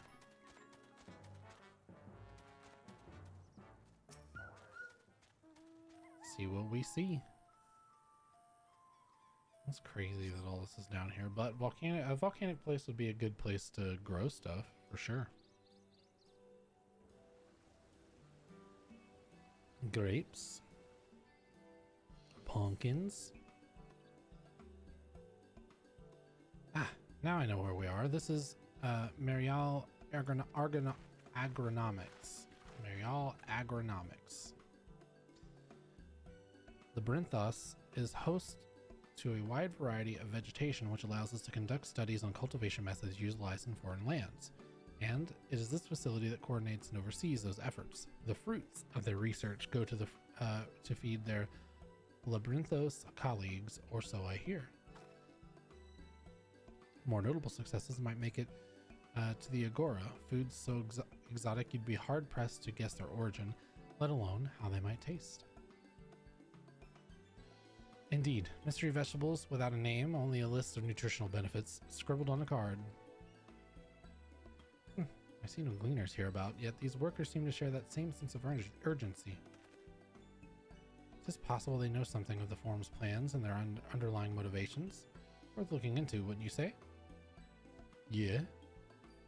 Let's peek it. See what you can coax from the workers. The rest of us will do the same, or cast about for useful clues.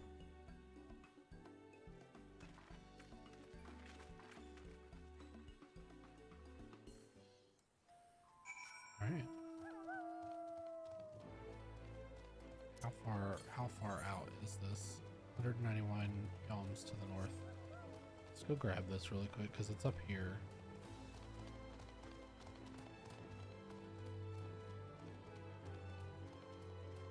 Please, Mr. Onion, Mr. Corrigan. Any one of these two, right? Pepedro.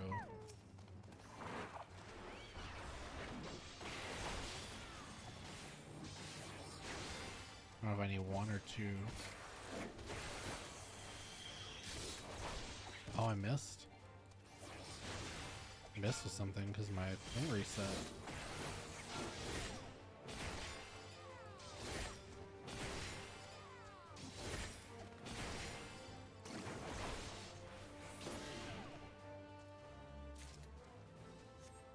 Just one was needed.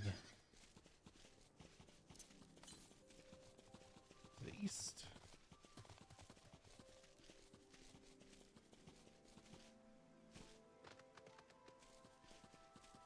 Assuming it's wherever this car is going.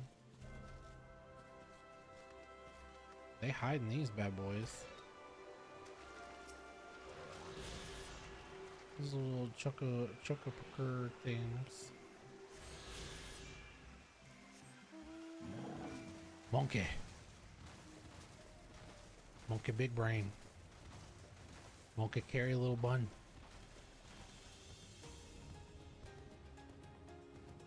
I said, what if I could just climb in there? I'm King Kong. Why can't I jump this wall?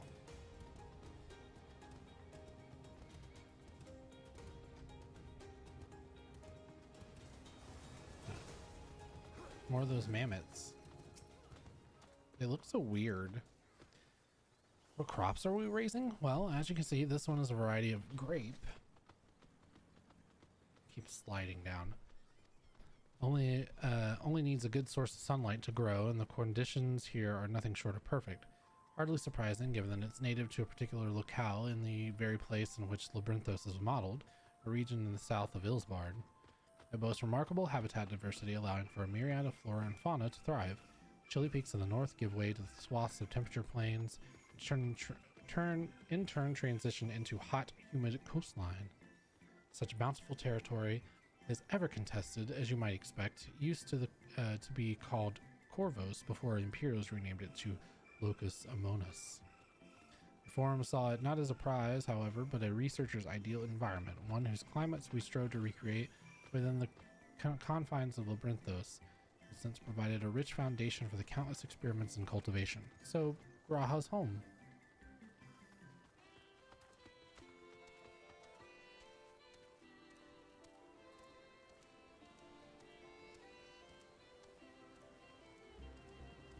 People inside the buildings, maybe, I need to talk to? No. But there's a person over here. Jebke. Oh, hello there. We weren't expecting visitors, not with the use of the lift being restricted. How did you make it down here anyway? We climbed. Mineshaft, you say? Well, you'll be a much hardier soul than I. Under normal circumstances, I'd reward such tenacity with a guided tour of the fields, but I'm afraid the forum has us filling orders, lists of all long. Massive yet detailed requests, literal wagon loads of crop samples, and hardly any time to put them together. When I first heard of this grand reorganization, I assumed we would be shuffling around old stock to make room for new. Then came the orders for ridiculous quantities of seeds we've already thoroughly researched. Passing strange, eh? I pressed for an explanation and was met with a vague assurances that it would all be revealed in due course. Not the most satisfying answer. Yeah, I imagine not.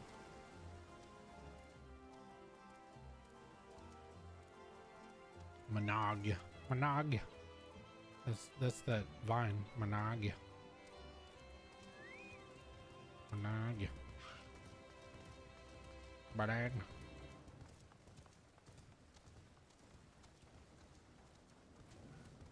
Overwhelmed laborer. Do I have aught to be taken down below? More than I can carry, and then some. Most of our stock is sent off via the cargo lift, but some has to be embarked for aerial transport. Earmarked. Hence the stack of crates atop the hill over there. Gods, hauling the lot up the slope was a job and a half. The hill over here, you say?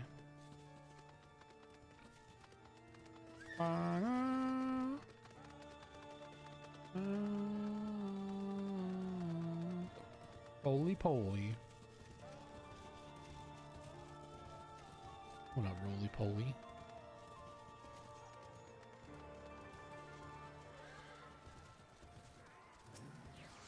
Don't be that guy, roly poly.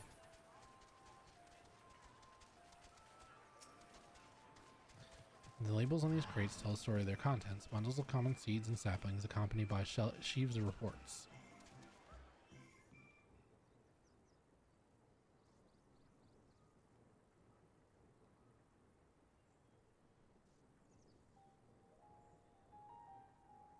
Oh, those flowers. Pretty flowers. Like something in it? Hard to look away, isn't it?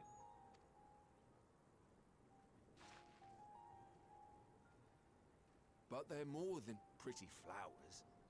Heart blooms are attuned to ambient emotion. Huh. Let's turn that on. Take our hand off so we don't miss anything.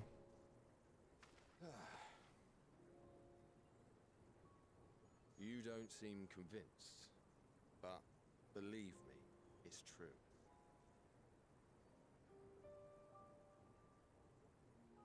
This ashen grey, for instance, it mirrors the anxiety and urgency of those working nearby as they rush to fulfill sudden orders.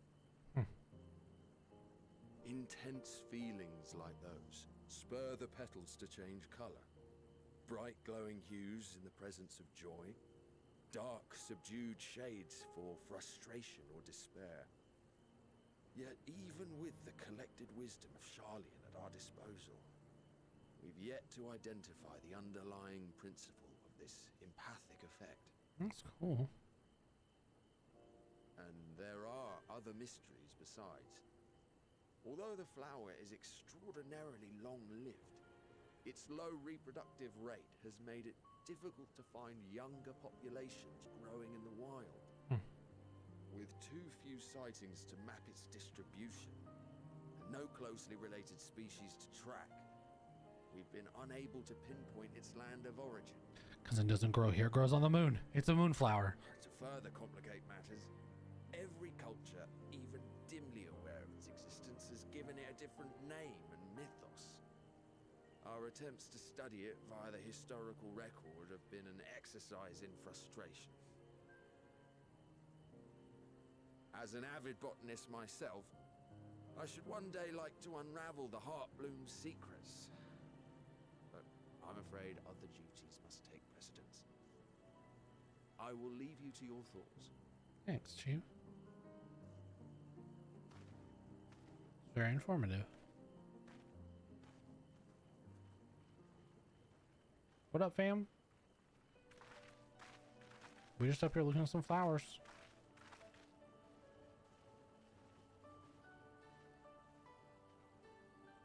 Have you learned aught of interest? Talks about flowers. These flowers are wild. A flower that reacts to one's feelings. Strange. I must say, I have never heard of such a thing.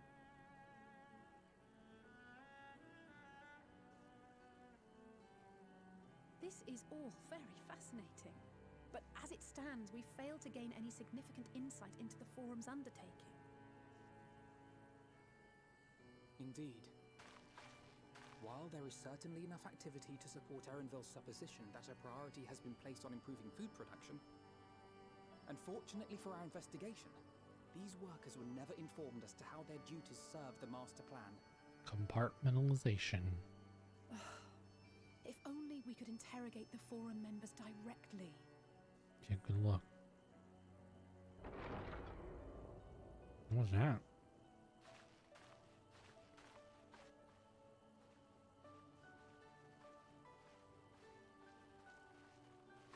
Isn't that the entrance to the arcade?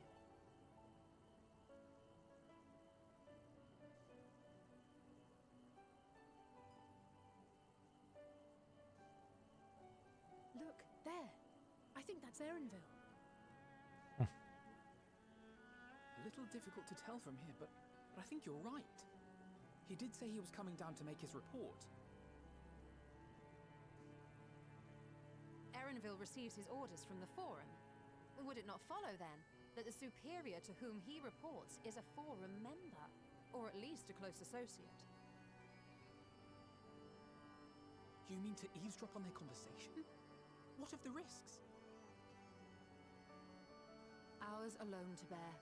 We won't interfere with Erenville's work, nor will he be implicated as an accomplice. If you're not comfortable taking part, I can do this alone. Nay.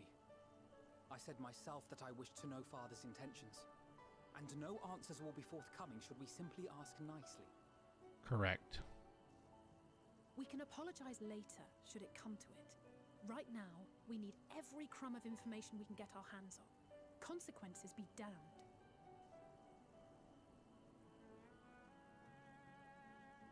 It might be best if you came along as well. In fact, we should all...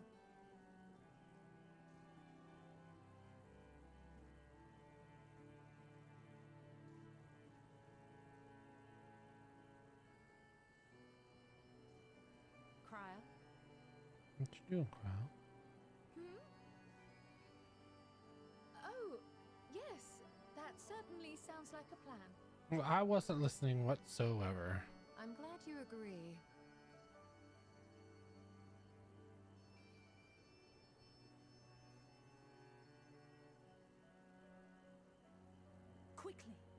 Erenville is on the move.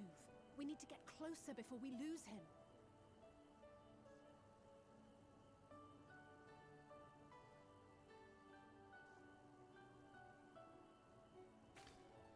I swear to God, if Crowd dies. I can almost reach you. Almost reach who?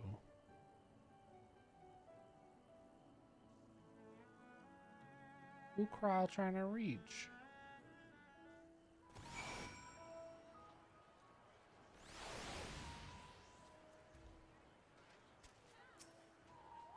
Is Crowd still feeling unwell? I've never seen her so distracted. Keep an eye on her, but keep moving too. We cannot let our quarry slip away. Agreed.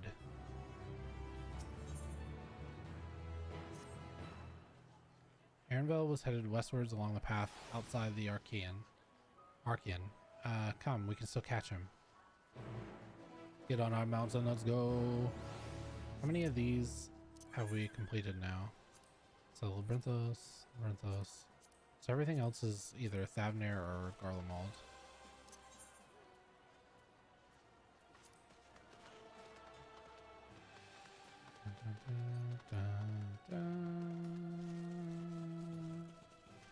Booty politics. Booty so big. Lord, have mercy.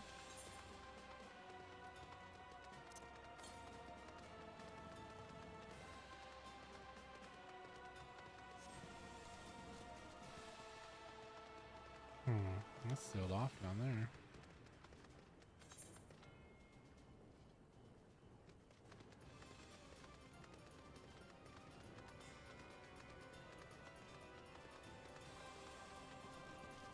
We'll hide in the cliffs.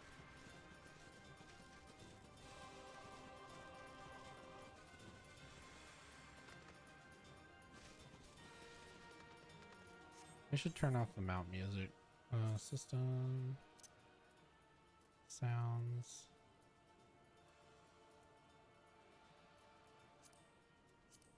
So we don't miss the zone music. Hold a moment, I have an idea. Oh, we need to turn that off. If memory serves, that colossal wall-like structure is Logisticton Beta, one of the Labyrinthos' climate control centers. It should have its own lifts, which one could access the upper or lower tiers. If we were an agent of the forum, we would make for a convenient meeting place.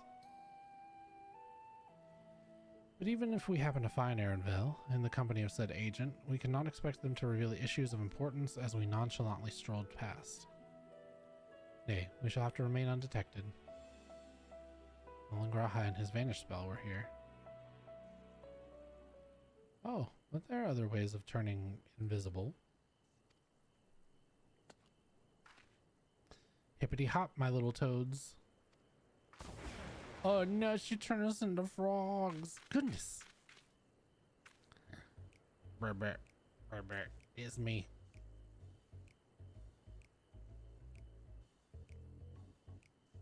Unaccustomed to transfiguration? Worry not, it'll wear off with the passage of time. I suggest you and your green companions hop along and catch up with Erenville. Should you feel the magic's fading, return to me and I will refresh the enchantment. And what am I to do in the meantime?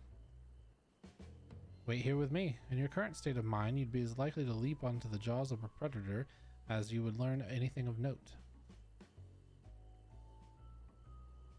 Which reminds me, where are these creatures hereabouts? In that form, you are essentially defenseless.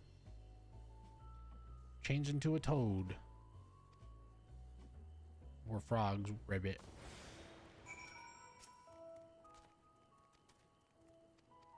Altoad.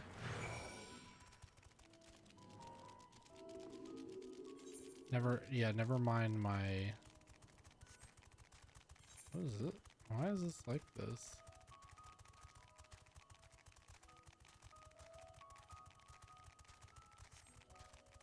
But that big boy is like dad. He's our dad.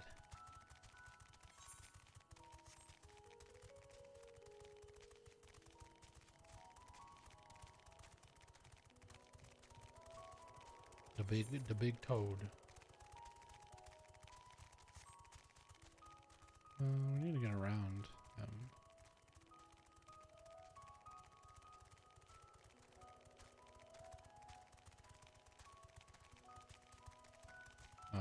took the like complete weird path. Ribbit. Oh no, my health.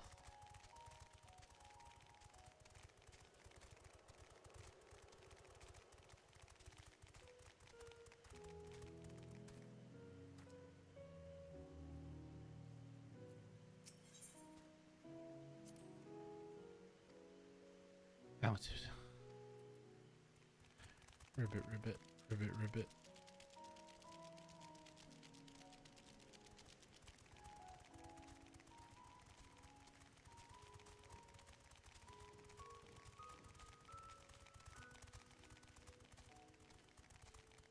Never mind the 3 little toads and their chocobo companion following up from behind.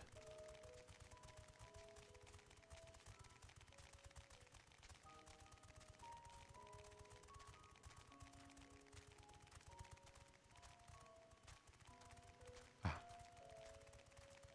That's what we're looking for.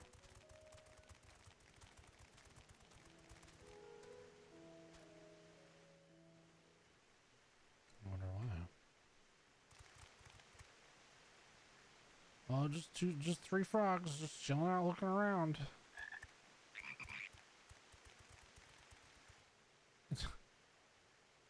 Wouldn't be noticeable at all. I trust you will find your compensation to be more than satisfactory. We wish to make clear that we are pleased with the efficiency and thoroughness of your work.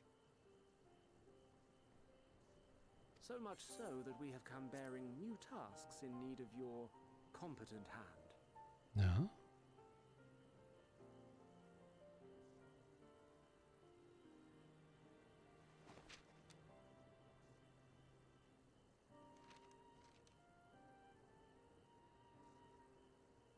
Another lengthy list.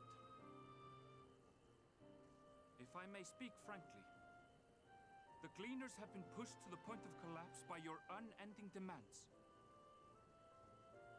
We are not familiars to be exploited.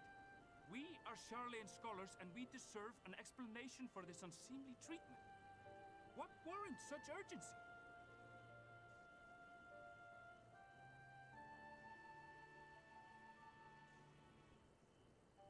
In an age long past, Sharlayan was charged with a momentous duty. And now that word of the final days hangs heavy in the air, the time has come for us to fulfill that charge. I can say no more, but I promise you this. All will be revealed in due course. And when it has, you will understand that your toil was in service to the greatest good. Yeah, I don't trust that.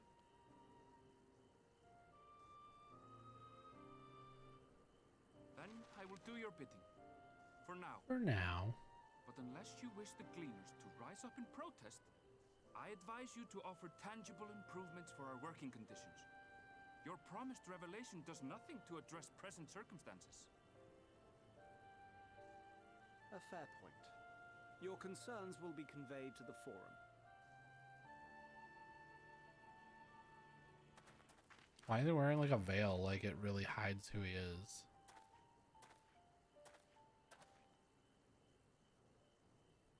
He's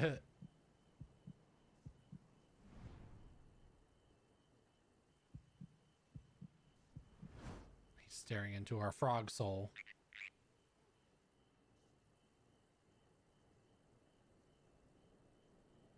I hope that was informative.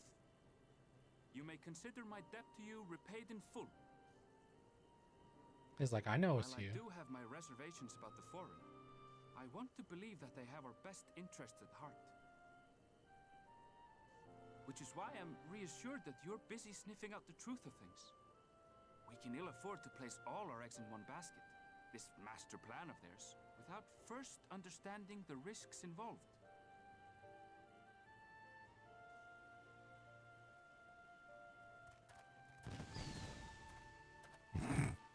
Wait! How did you know it was us? It's like real frogs don't say ribbit ribbit. If you mean to impersonate a toad, try studying the real thing. And don't try to fool an expert. Yeah, it's fair. He goes around and collects animals for a living. He knows how they act and their mannerisms. And we're just like, this is what a frog would do, right?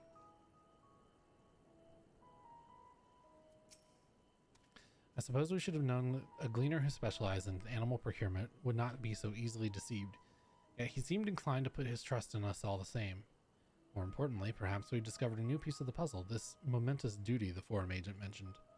Sharlayan has been called to action. Gosh darn it. Gosh darn it. Oh, you know what we can do? Let's go here. Let's go here. I'm gonna cheat. Let's go here. I'm gonna mute myself.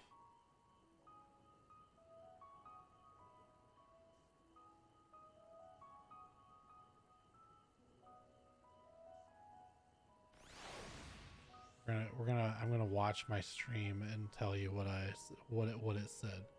I'm gonna get my pause game ready. We can read what that said.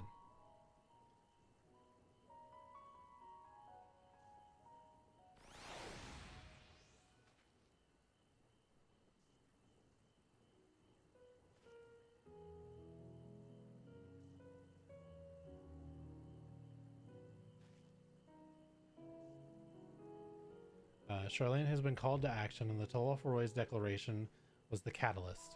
Whatever charge it is that they hope to fulfill, they deemed it of sufficient import as to disrupt all Labyrinthos, not to mention ignore Eorzea's request for aid.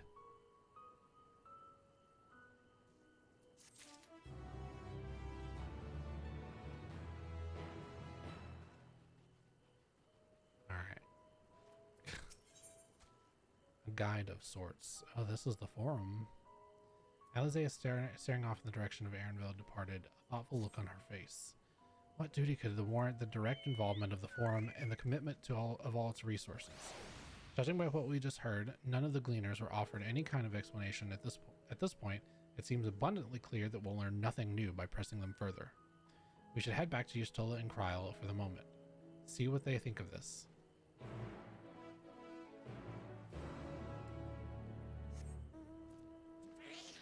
Open up that map.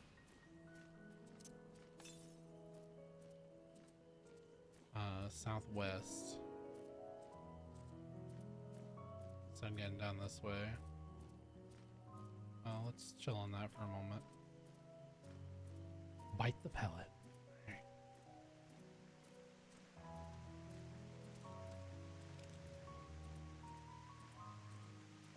Let's get down here. Get to this fate.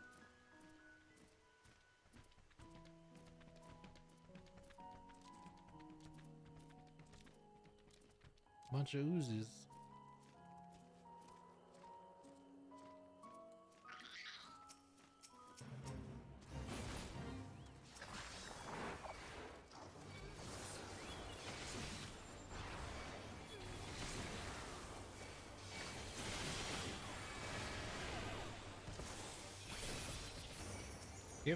Give them to me.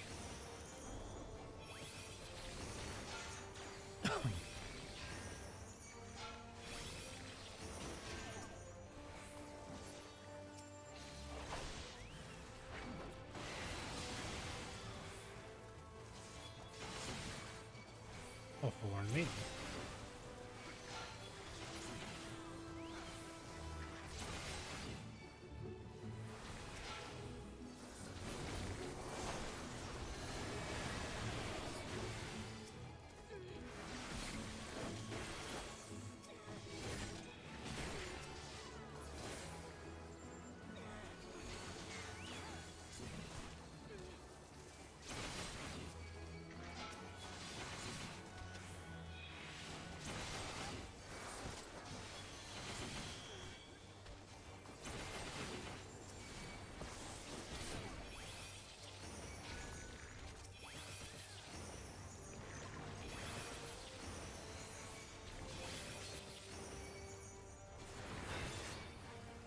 Oh, the mana cost of that went down.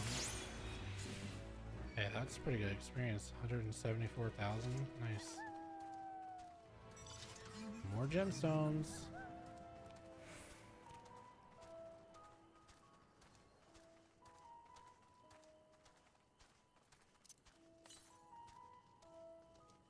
southwest. Welcome back. I trust you found Arendelle then? Yeah, we did. Interesting. I had a feeling you would learn something important, even if that something was simply a confirmation that no one knows much of anything. We should share this with Kryle, then discuss how we'd like to proceed. Assuming we find her back at the farm, she was still behaving oddly, so I bade her return to and rest there. Perhaps not the best decision in hindsight. Would you mind checking near the flowers she was so entranced by? The rest of us can survey more of the distant areas, just in case she decided to wander. Yeah, we'll check for her.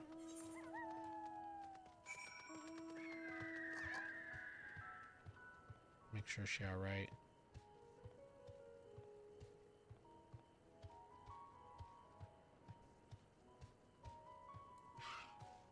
Well, that's not what I meant to do, but...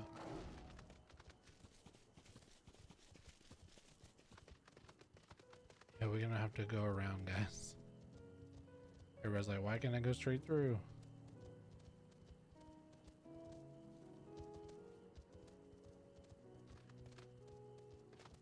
And there's a quest over here. Lost little troll. We'll grab that, because that could be an Aether Current quest. Please, tomato, leave me alone.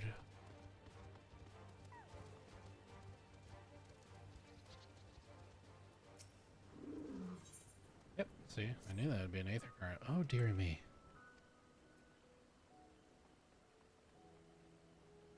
Yes. My sweet Shaggies. One of the Archaean's precious samples has fled. You have no idea who I'm talking about, do you? My apologies. I'm Noelle Tia, an archivist. The Archaean is home to many various samples collected from all across the star, and one such specimen has just escaped. A young troll, to be specific.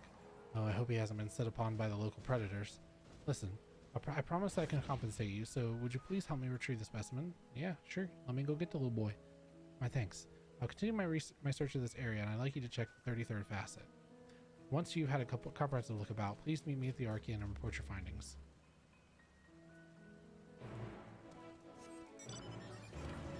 Alright, let's find him. Where he at? Where you at, bud? Not over here, I'm assuming, since they... no, we can't go over there.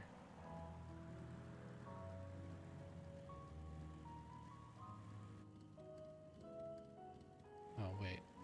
That's for Kryle. I was like, isn't this the cave? Like, isn't that what it is? It is indeed. Popping wheelies.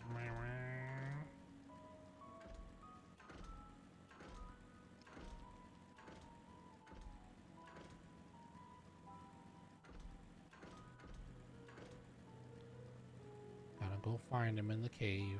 He done wandered off.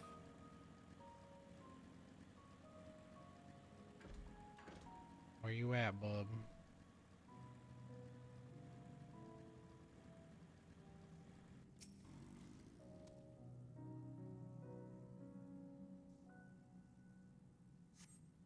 See no trolls, perhaps a bit further.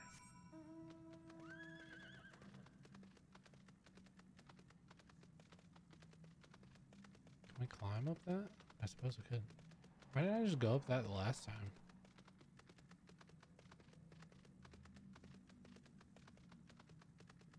I suppose because quest markers led me farther in. That makes sense.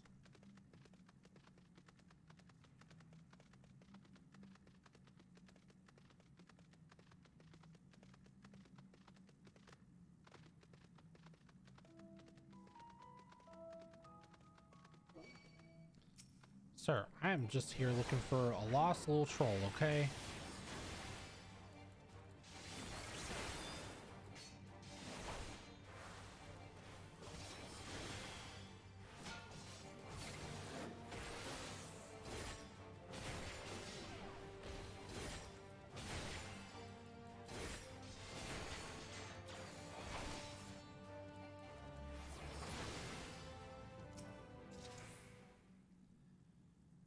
Find him.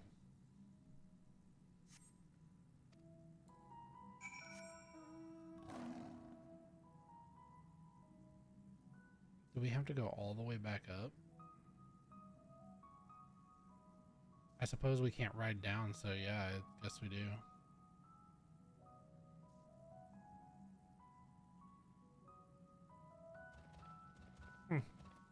Because there's no aetheryte down here, so here's aetheryte's right there.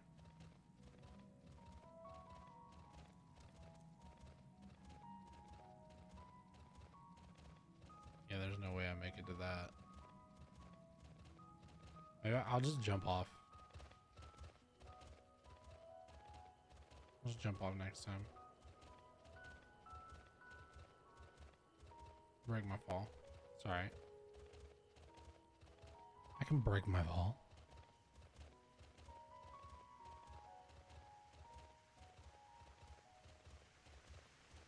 Just hope nothing attacks me on my way down. Right.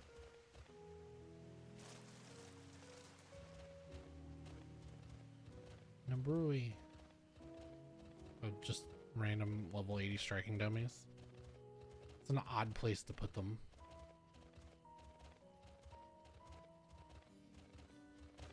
Hello, we're back. Hello.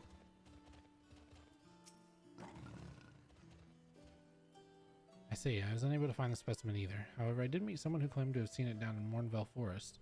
I'll just head there to see if we can track it down.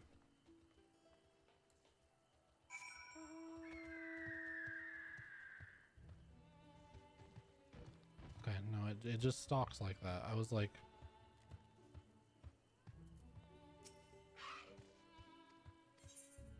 You don't need to know nothing about them. Yeah, there we go. Let's just change that to our bike for now. That's minions. I can't ride those. Where's our motorbike? Let's just change it to our bike.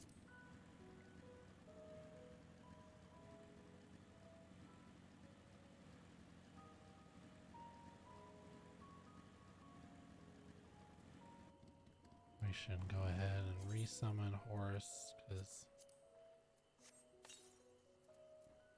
his time's almost up.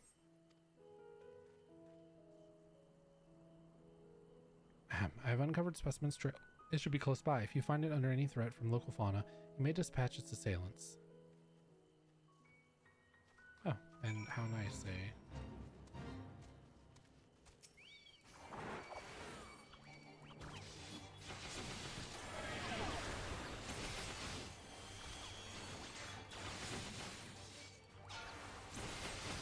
This might not work out great.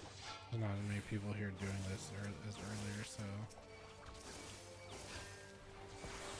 maybe I shouldn't have done this.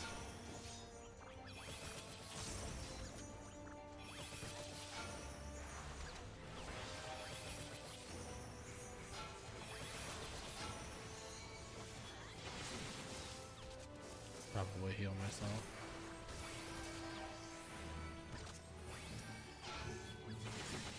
Oh, they are here. Okay, I was like, I thought that person was like hanging out to help.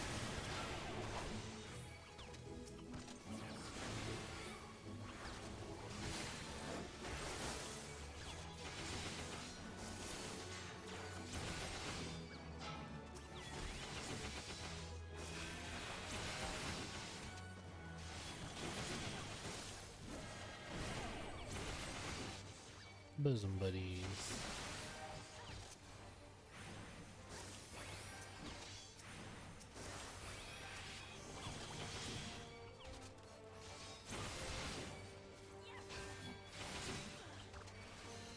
Y'all, come here.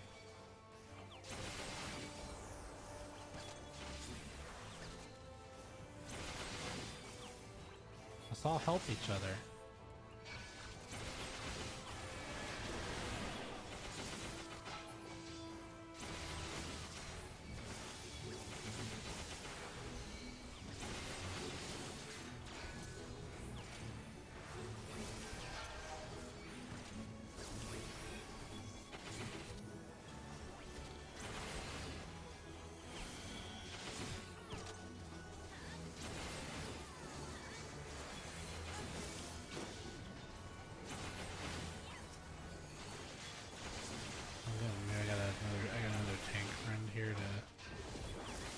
share the load.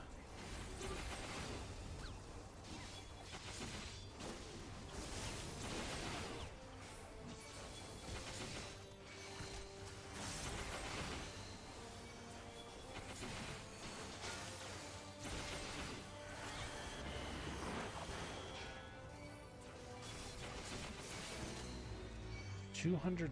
Oh yeah, because we had Twist of Fate, right?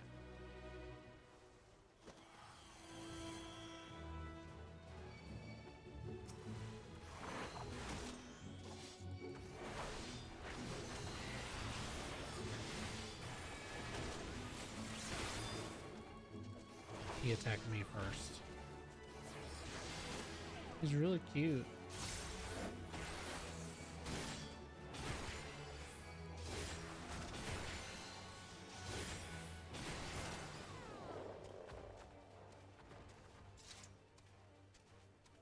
Shaggles.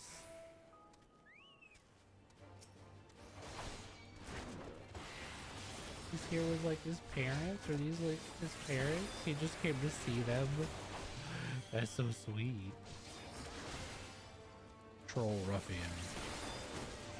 Wait, are you picking on Shaggles? I will end you.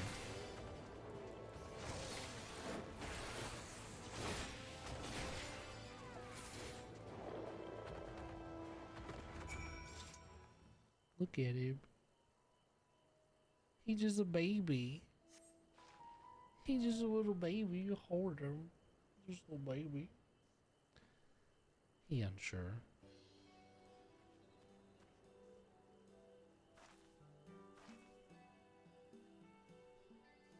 Oh, I'm so glad you're unharmed.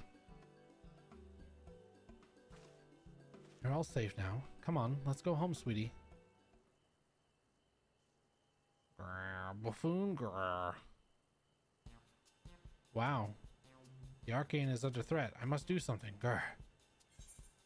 You can talk?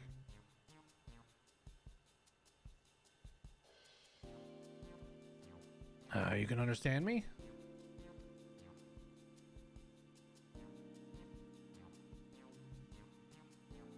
Wait, are you able to communicate with him? Yeah.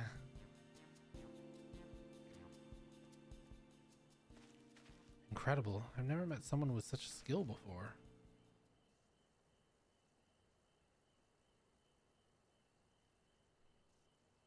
This bundle of joy was born in Labyrinthos. However, he was abandoned by his mother in quite the state by the time we found him. He possesses remarkable intelligence for one of his kind. We've elected to use him as part of a study into the effects of growing up in an artificial environment. I had seen him making gestures that indicated he'd been reading the tomes here, but I thought he was just copying those around him, so I think he actually understands speech. Though I do wonder exactly why you're able to understand him and I am not. It's a secret.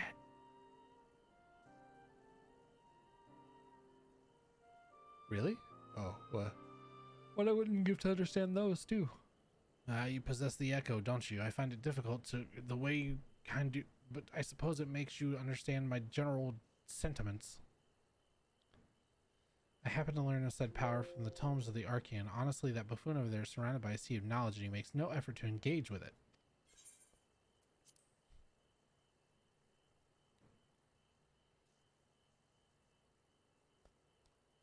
At any rate, I'm glad to finally have someone to talk to. As I was saying earlier, the Archaean is in grave danger.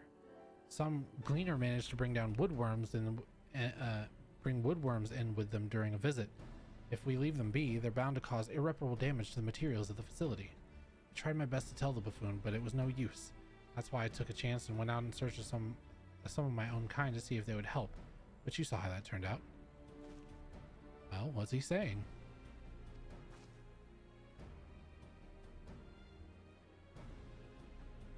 Oh, dearie me.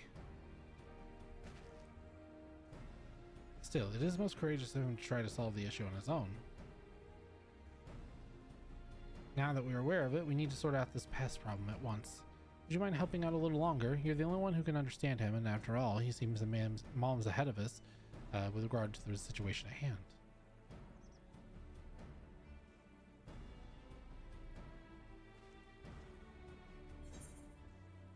Yeah, got that.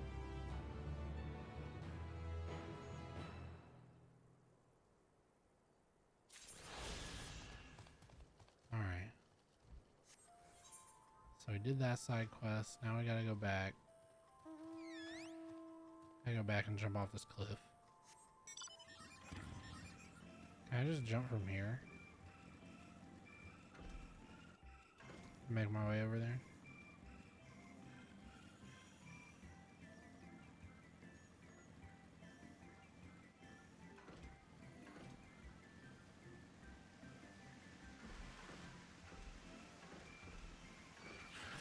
Oh no, now I can't jump. I gotta beat the Nubruya.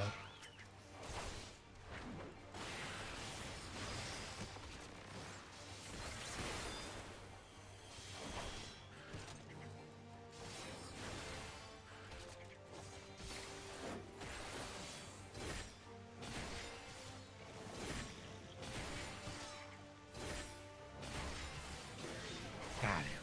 Alright. Make sure we get out of combat. Alright. Oh, they said no cheating.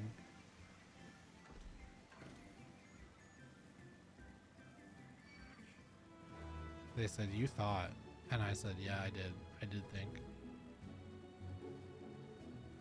Can I use this to go down then? No, because this is where he's like, no, you can't use the lift.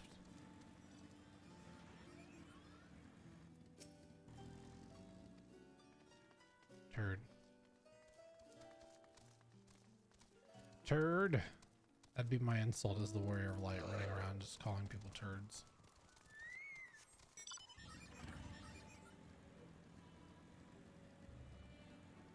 Chabert. Can I jump off from over here, or is this blocked off too? It's blocked off too. You can't. I just tried. You can't. They don't want us cheating.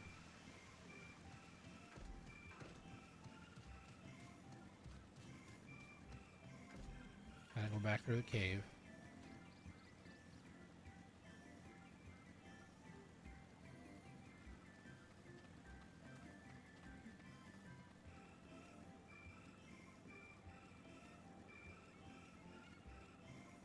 I do kind of not like that, but I should just be able to jump off. I mean, I guess realistically, I fall something off from that height, I would die, but...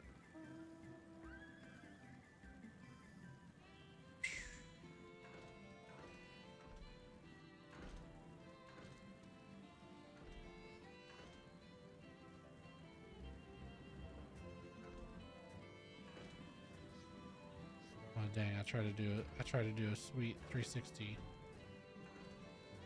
Didn't work out though. It's okay.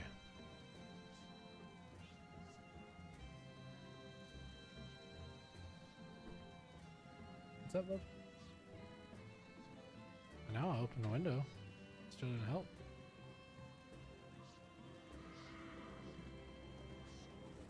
It's warm.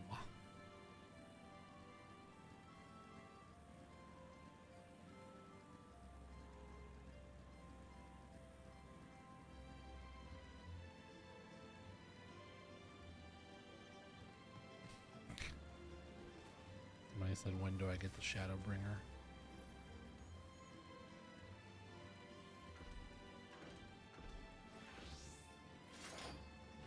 Alright, gotta find her bud.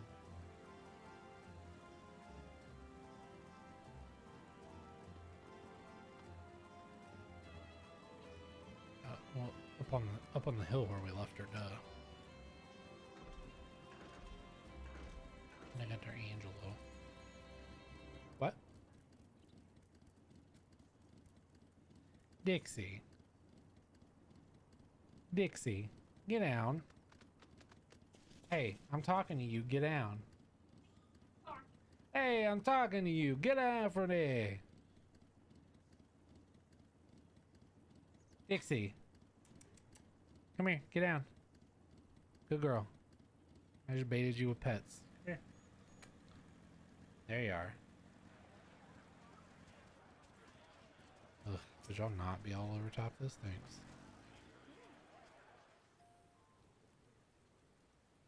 She's still staring at these flowers.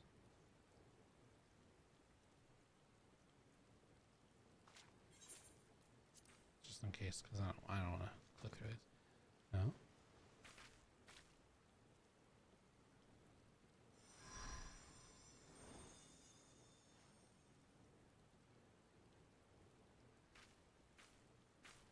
For you.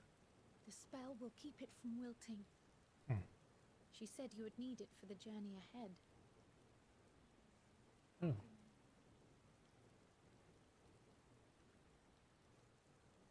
Will you speak with her now? I cannot hope to match Minfilia's clarity, of course, but... Oh, she's trying. What? What? There she is. Thank you.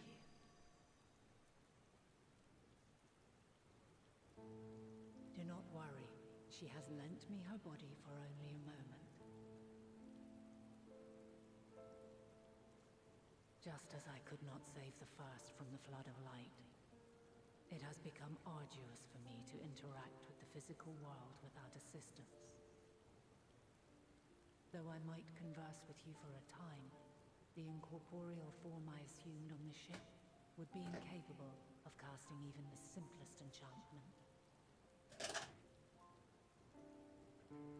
It is in the depths of the ethereal sea, the place to which all life returns, where my influence is greatest. After Minfilia's Thanks for the sub. first, it The was to the sub-a-lumma sea, dum-dum. here in the source, where I ferried her soul. I wished that gentle spirit to find rest in the world she loved so well. Her, and another who may yet have a part to play, though that will depend on you. Take the flower, walk free, for you are free, to go where you wish, to believe what you will.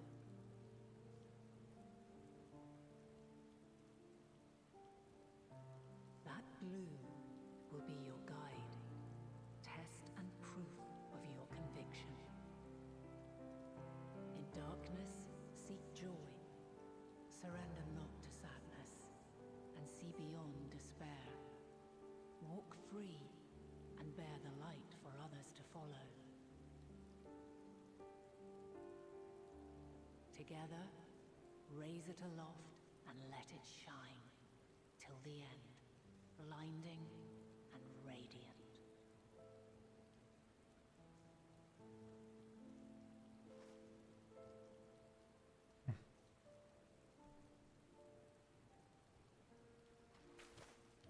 But no. That was all too brief. Already she seems so far away.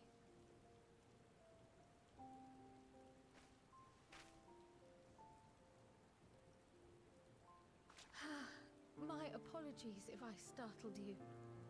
Ever since we began our descent into Labyrinthos, I had sensed another's will, straining to reach out.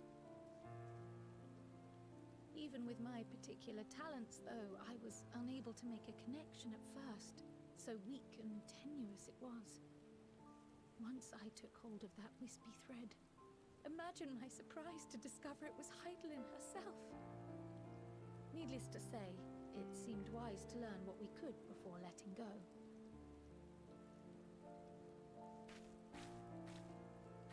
Her answers were more cryptic than I would have liked, but at least she left us with a guide of sorts, that unusual flower.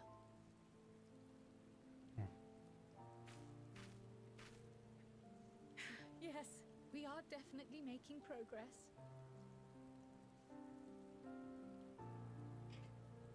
You can't be serious. We've done nothing wrong. What's happening?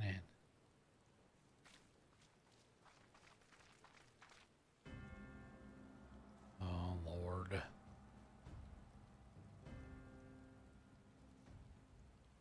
Get out of here, Daddy Lovier. Master Fortuno, what business has the Forum with us? Obstruction and suppression, apparently. Mistress Baldessian, our records show you facilitated the Scions' entrance into Sharlayan by claiming them as assistants for your organization. Because we are? We are aware of your investigations. After alerting the major institutions to the presence of potential troublemakers, we received word from an Archean custodian. A group operating under the auspices of the students, skulking about Labyrinthos and engaging in clandestine behavior. Clandestine? We may not have entered Sharlayan as Scions, but we did naught to conceal our identities. True. Our only purpose in this city is to seek the truth. I can think of no reason why our actions should warrant the Forum's intervention. 'Tis not our way to discourage the pursuit of knowledge, but the timing of such pursuits must be considered, not to mention their potential impact. With the world in chaos, we, the true caretakers of wisdom, have committed ourselves to an undertaking that demands the utmost discretion. And we will not risk its success by turning a blind eye to disruptive foreign elements in our midst.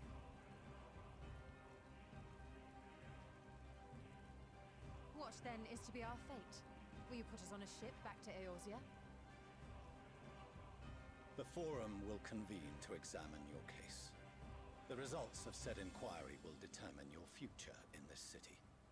Whatever, As jerk. for your absent companion, he has already been detained. Graha! But why? Is reading a crime now, too? Reading is encouraged, celebrated even. Not, however, of the volumes shelved in the restricted section of the library. Ooh, he got caught. Ooh. Ooh. He got caught. Refusing to comply will only make matters worse. Let us instead treat this as an opportunity to open a dialogue with the Forum. Whatever you say, girl. Silence is often one's best defense. I would advise against prolonging the proceedings with frivolous discourse.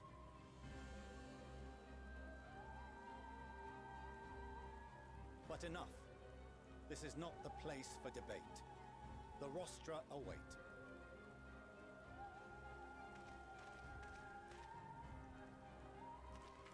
I like how they just expect us to follow them. Like, what if we just went, no. Like, what are they gonna do?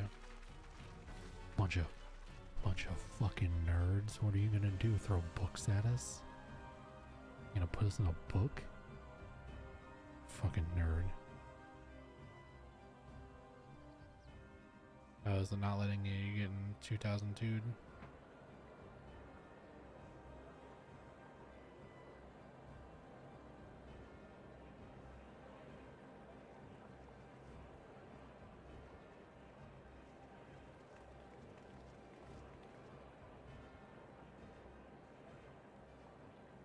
Forgive me. I was careless. We would have been detained regardless. This way, at least, we managed to stay together. I trust your time within the Forbidden Archives was well spent.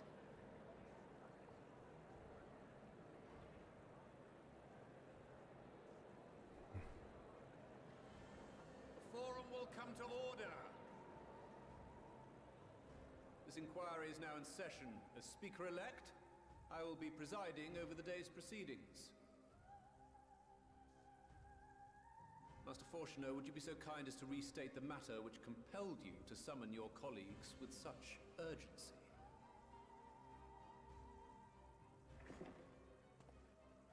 As you are all aware, we recently denied Eorzea's request for Sharlayan assistance. Since then, Certain individuals, dissatisfied with our decision, have taken it upon themselves to interfere with our work. They entered our nation masquerading as associates of the students of Baldessian. But these malcontents are better known as the Scions of the Seventh Dawn. I just know Crow doesn't have her hood on. These militants wield influence with both the Eorzean and Eastern alliances, and are inextricably involved with the crises presently afflicting the world at large. Loose in our city, these warmongers sought to meddle with and expose matters of state secret. What are they, if not a dire threat to be expelled?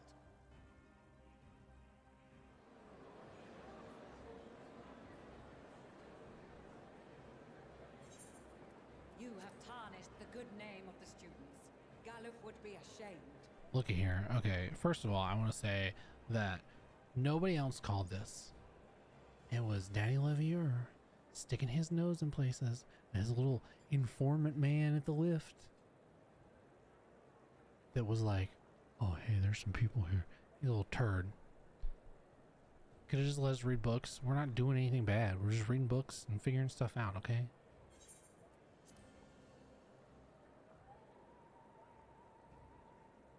Also, don't talk to Crow that way. I'll slap you. She's sweet and innocent. Yeah, Arthur meme. Galuf Baldessian was never one to forsake his fellow man. She's so cute. I've never seen her that her. Even if this nation closed every door and retreated from the world, he would have found a way to help the Scions, help every soul of this star fight back against the coming doom.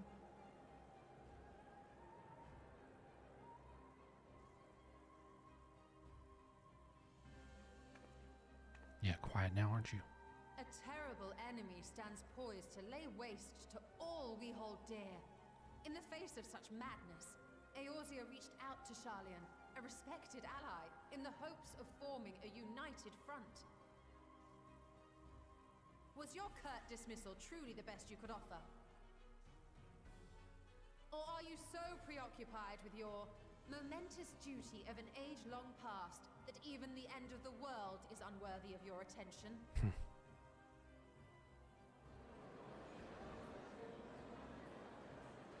Whence came this revelation?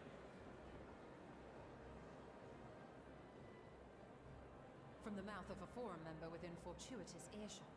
Ooh, telling on him. Then it seems your findings support my own.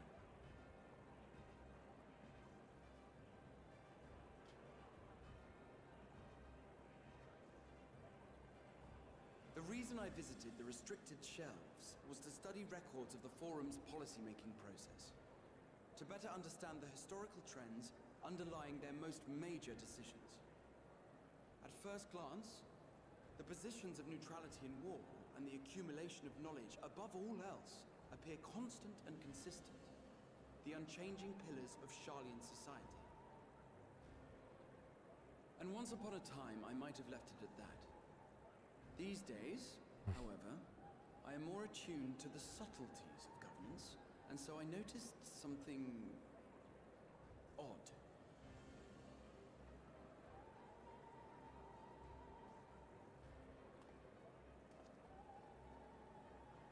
From a particular point in time, the purpose of these policies shifted. Yeah, that happened to me No earlier. longer was knowledge preserved for the benefit of society. Rather, society was to be gradually reshaped to ensure the preservation of knowledge.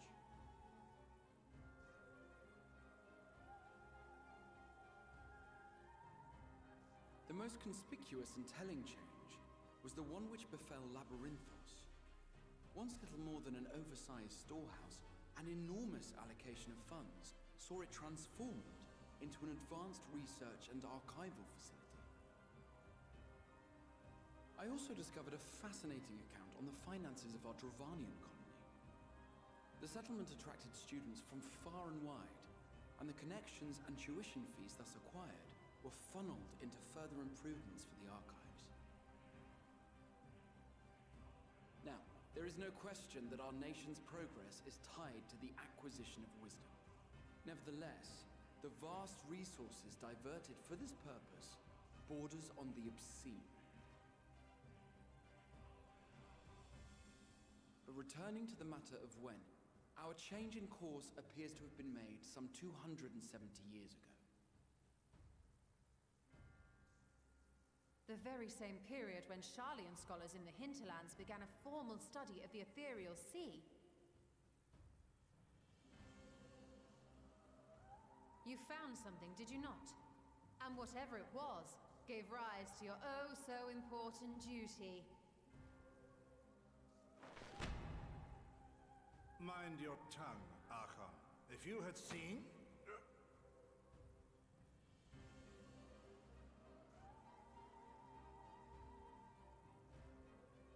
Yes, we are bound by a duty we cannot ignore. Knowing this, what would you have us do? Abandon our vital work and join you on the field of battle? We will never choose the way of the sword. We will fulfill our mission not through strife and bloodshed, but survival. Come what may, we shall live on. I mean, good luck, my dude. We must. Do as you must, then. But we scions will fight until the heavens fall, until our last breath.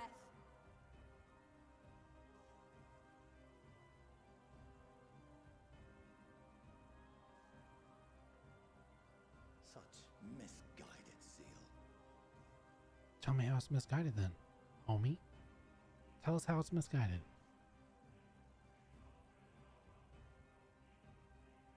Father, Master Fortuner, I fail to understand the stance you have elected to take. But by the same token, I have yet to find a compelling argument to counter the challenge you put to us in Gridania. Still, in the midst of my uncertainty,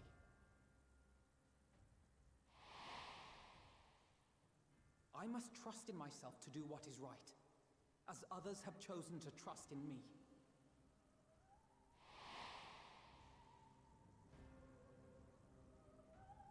So I will continue, as I always have, weighing the consequences of my every action, and allowing my hope for the future to inform my decisions. That's quite enough. Have you all forgotten the reason for this assembly? Shut up, old man. Skolok Monteshane. He's the head of the studium and an old friend of my grandfather's. Honestly, every discussion devolves into some interminable debate. Terrible habit. Let's return to the topic at hand, By their own admission, these scions have resolved to fight alongside the Eorzean nations against the doom which swift approaches. But there exists no evidence of an attempt to incite our citizens to do the same. Furthermore, while our decision may well have been the correct one, we cannot simply bull our way through these disagreements without inviting doubts or objections. Put yourselves in their place. Who among you would leave a tome unopened if an elder forbid you read it with no reason given? No. If we're to quell further discontent, then we must conclude this matter with a fair and even hand. Take it back. You don't have to shut up. You're actually kind of nice. You're reasonable. The only reasonable person here, it seems. Order! We will have order! Master Monteshane raises some valid points. Keeping such concerns in mind, I propose we enforce the following measures. Until further notice, the students of Baldesion are to cease any and all activities within the domain of Sharlayan. You will also refrain from any further investigation into the Forum's decisions and duties. Failure to comply with these restrictions will result in the immediate expulsion of your Scion associates.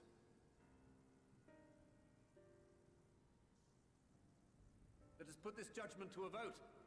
All in favor, raise your hand.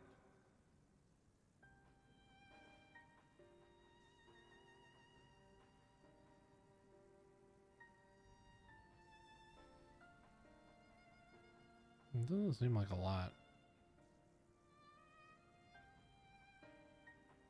I count 51 for and 48 against. The proposal is passed. I'm gonna need a recount. Students, Scions, you have heard the Forum's judgment. Pray abide by it, or face the consequences. That old man's gonna help us.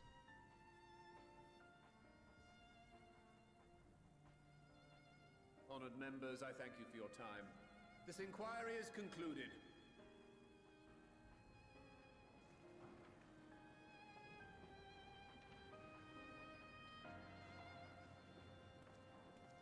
Those goofs with their goofy hats.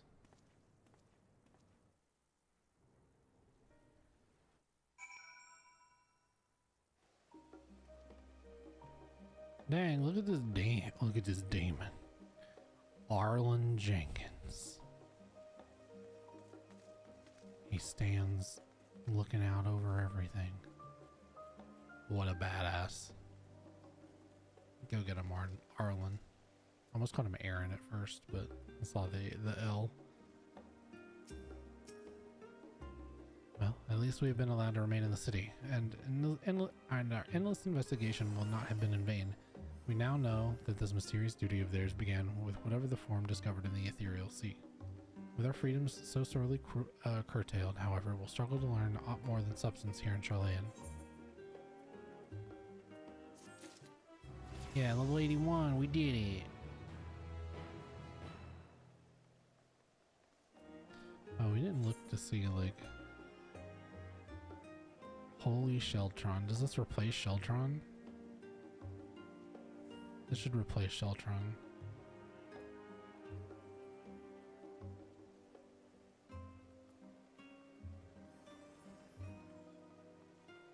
Not assigned to a hotbar, not assigned to a hotbar. So these three can be no. So we only get 2 more abilities that we can assign to a hotbar, which is good because I don't need anything else. I can't think of like anywhere else I'd put anything.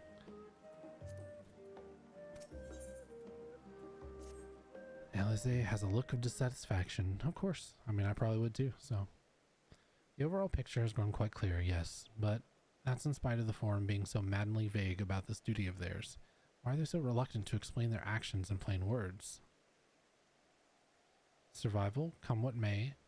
His father's work so vital that it takes precedence over his own family? It would appear that it is. Alphino, Alize, it is you. It's old man. No. When I heard you'd been dragged before the Forum, I came as swiftly as I could. I'm so very glad they allowed you to stay. Mother? Oh, nice, Mama Levier. She need to kick Daddy Levier's butt. Emilien's Levier at your service.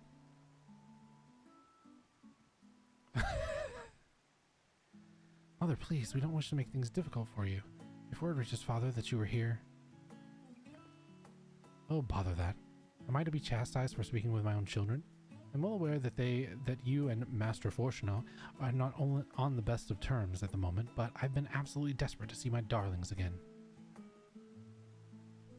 You will come by the house, won't you? I have gifts waiting. The timing couldn't be better. As the matter stands, we shouldn't be going anywhere until we discuss the matters with Thancred's group and reconsider our options. Go, visit your home. We'll be back at the annex when you are ready to rejoin us. I'm not sure. Uriel, what do you think? Just go see your mom. Fuck 'em. Uriel Senjo? What a splendid day this has turned out to be. Champion of Eorzea, I insist that you join us. Okay, I guess. But we must be quick about it. Not for my own benefit, but should my husband return and find you enjoying our hospitality, the servants will be made to suffer the consequences. Madam, I say this with the utmost respect, but fuck him. Uriel, if you would be so kind to escort my children to the estate. And then she was gone, and with her any opportunity to protest. Indeed, the matter is settled. Enjoy yourselves, you three.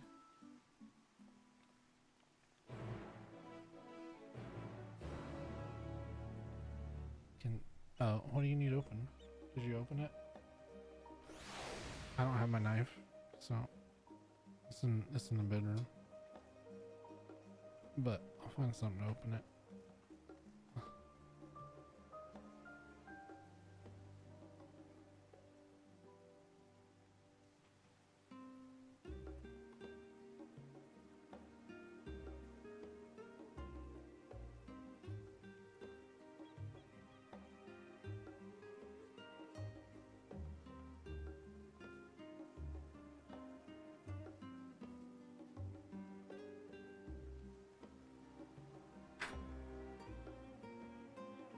There you go. Welcome. I apologize. My mother is not one to take no for an answer. Still, I'm glad, relieved even, to see her in such high spirits. What say you, Uriel? Though it seems we shall have little time enough to enjoy it, will you accompany us on your visit home? On our visit home? Yeah, let's go. Fine, if we're going, then let's get it over with. But be sure to stay in the entrance hall. No peeking in our private chambers. Thank you very much. Why ever not? Your room was always perfectly neat and tidy. Everyone has things they'd rather keep to themselves, don't they? Cherished mementos you couldn't bring yourself to throw away. Childhood toys. I mean, never mind. Olivia, your estate is that way, straight down the stairs. Come on. Yeah, oh, I know where it is because it's the biggest and most bougie frickin' house in here. Drippy.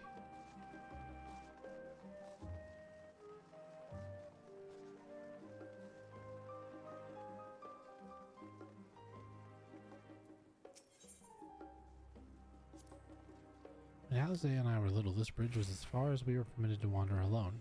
I say alone, but my mother or a servant was always somewhere nearby, keeping a watchful eye. Now look at us traveling into different continents, different worlds even. As children, Alphino and I would often wait here for our father to come home from work. It must have been a day when his meetings ran long, because I remember growing restless and leaning out over the railing to watch the water rush by. Father, of course, arrived at the exact moment, came pounding down the path in panic, crying out my name. Thought you was gonna fall.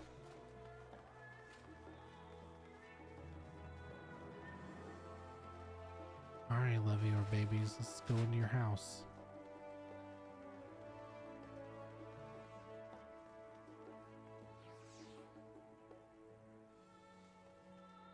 Why do I recognize that name?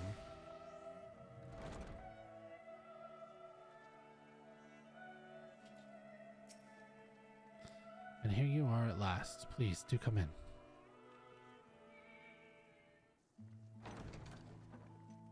Throw wide the gates.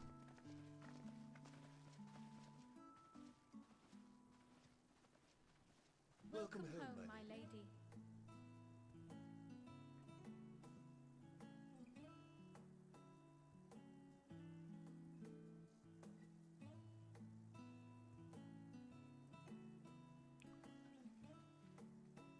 I like that blue and gold.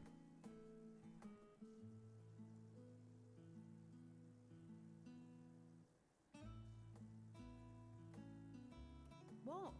What are you gawping at?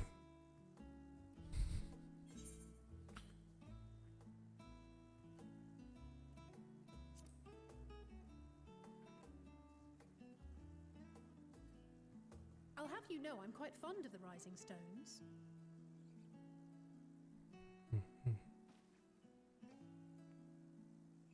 Lord Fortuneau is not to hear of this visit. And I should also like the children to have their gifts, ere my husband makes his return. As you wish, my lady.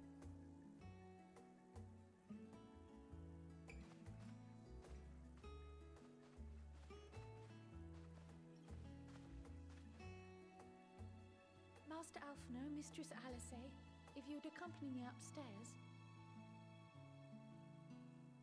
We shan't be long.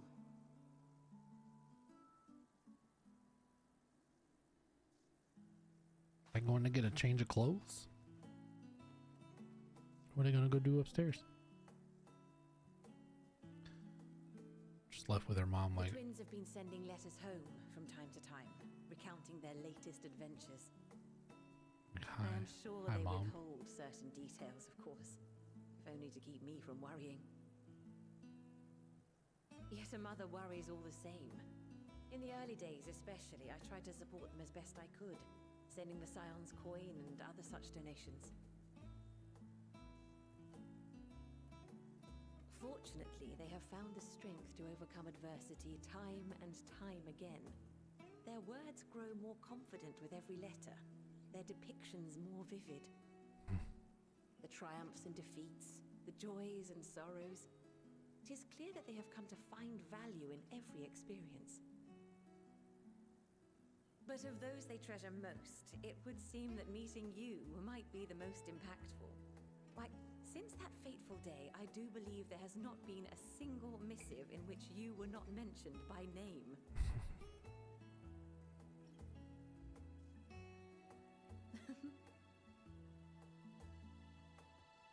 It is plain they care for you, and I am glad they have such a steadfast companion watching over them.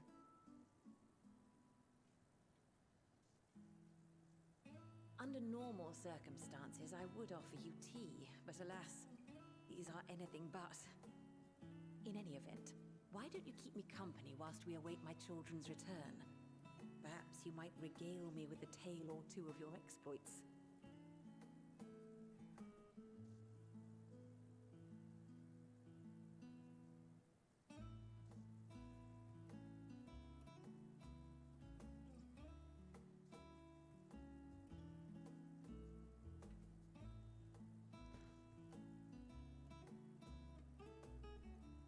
What are they doing upstairs?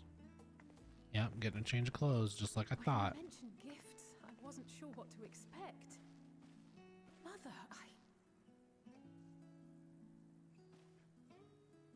Oh, look how well it fits you.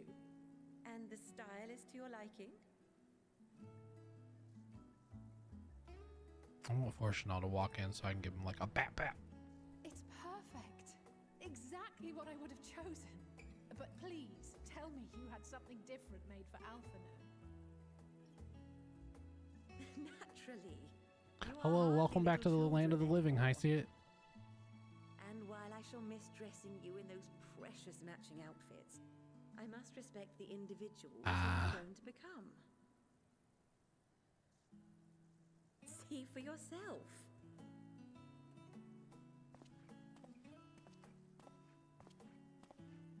What a look at this distinguished gentleman.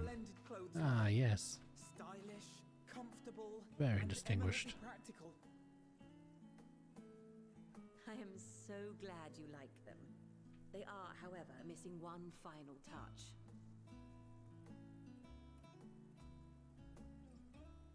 I hope you had a good nap. If you'd allow me, Master Alphino. Is she giving him Nulith? Yep.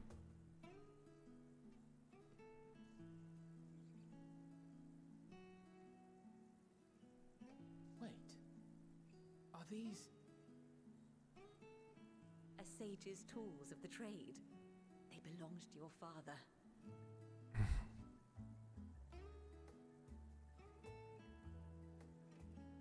Though he may as well be chained to his desk these days, as a student he was often called upon to venture into the field. He wielded those armaments, both to heal and to harm in no few battles. None so fierce as those you two have braved, perhaps, but battles nonetheless. Thus did I pull them out of storage, to show you that he was not always the man who stands in vehement opposition to you now. And also because it would be a terrible waste of ridiculously expensive House Leveilleur commissioned artistry. For real. Ma gave the wink. She said, wink.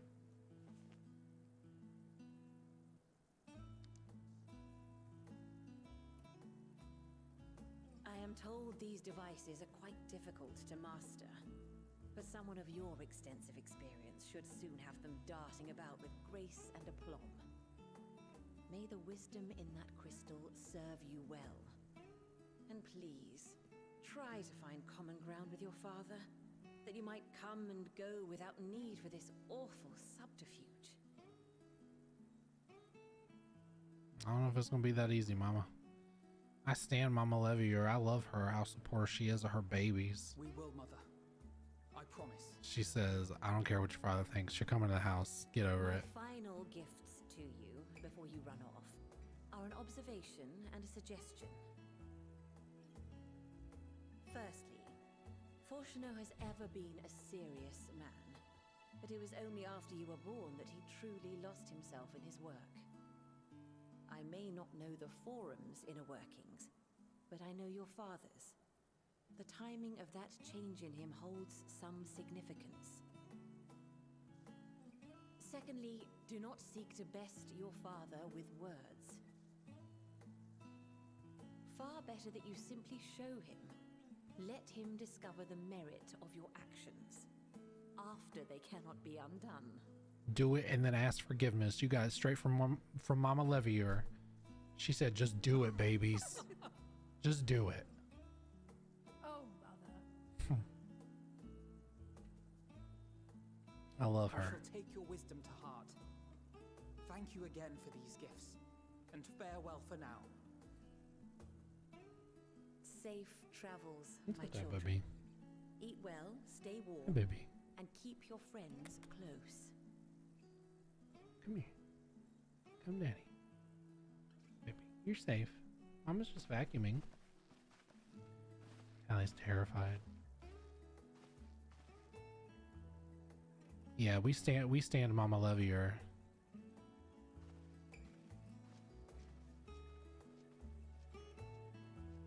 Which means something's gonna happen to her, which I will be furious about.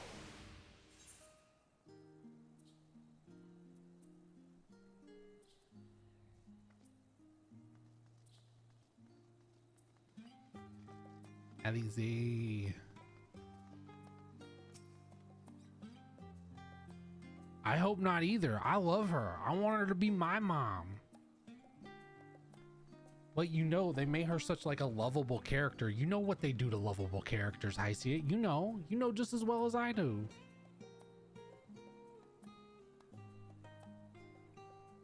Yeah, be my mom. I want her to be my mom. Thank you for indulging Mother's request. I can see it meant a lot to her, and I shall refrain from inquiring as to the content of your private conversation. Our visit was all too brief. For now, however, it will suffice as as will these tokens of home, and we will carry with us. These gifts will help us remember who we are and whence we came. But enough sentimentality. Let us return to the annex and rejoin our companions. I want to do the dungeon. I'm ready for the dungeon, but I don't know how far away I am. But I want it now. I'm itching. I'm itching for it.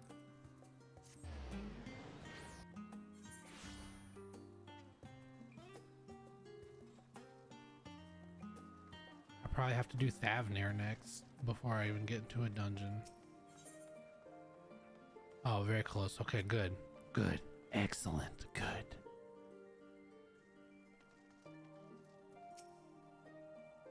Enjoyed your time with the Leviers, I hope. I would ask how the twins fared, but their new outfits tell the tale.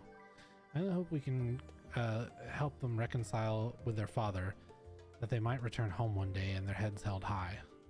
In the meantime, we edged ever closer to the secret of the Forum tries to hide, and the flower bequeathed to you by Heidelin is sure to guide us going forward.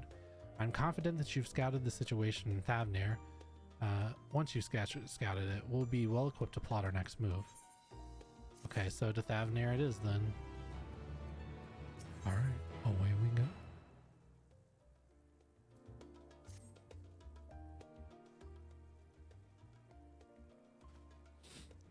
I have Kryle's instructions in hand. If you are ready to set out, then so are we. Having been to Thavnair before, I can travel by Aetheryte, but what have the rest of you? Another sea voyage will waste time that we do not have. Kryle was of the same mind and has already secured the aid of good folk of the Confluence. We'll take ourselves there.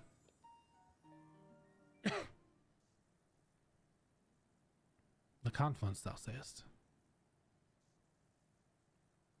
I'm afraid so, my friend. Oh no.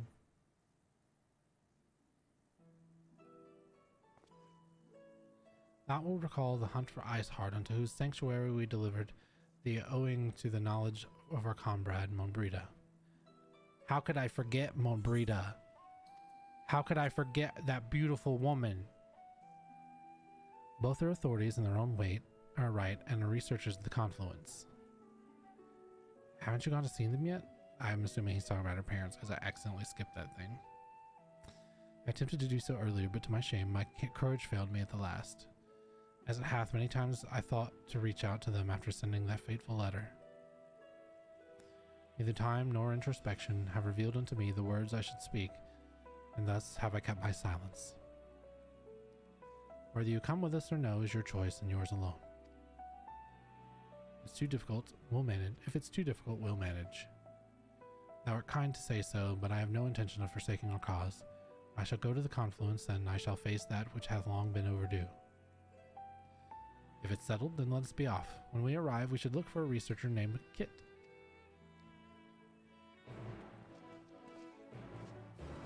I just knew that would be about Monbrita.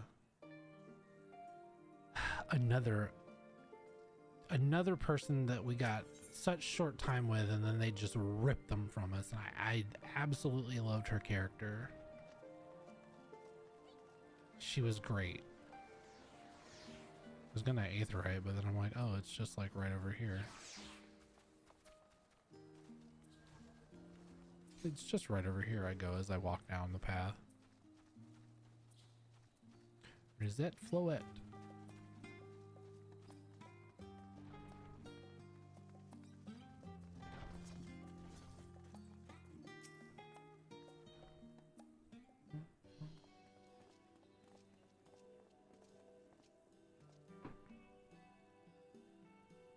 Well now, this is rather a lot of stern faces. Are my library books overdue again?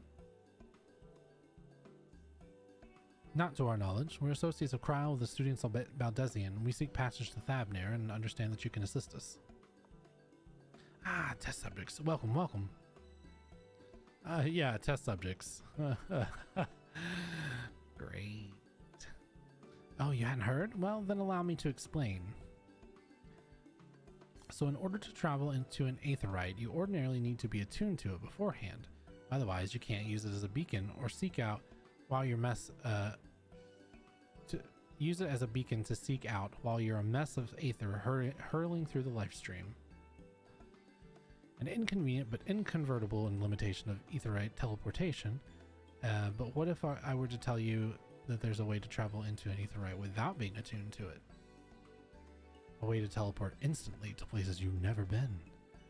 For long years, we've labored to make such travel possible that people might move about freely.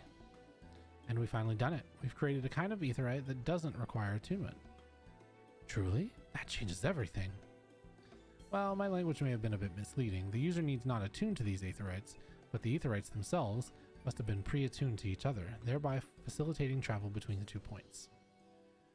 But just as it so happens that our first test pair of Aetherytes, one has been installed here in Sharlayan, and the other over in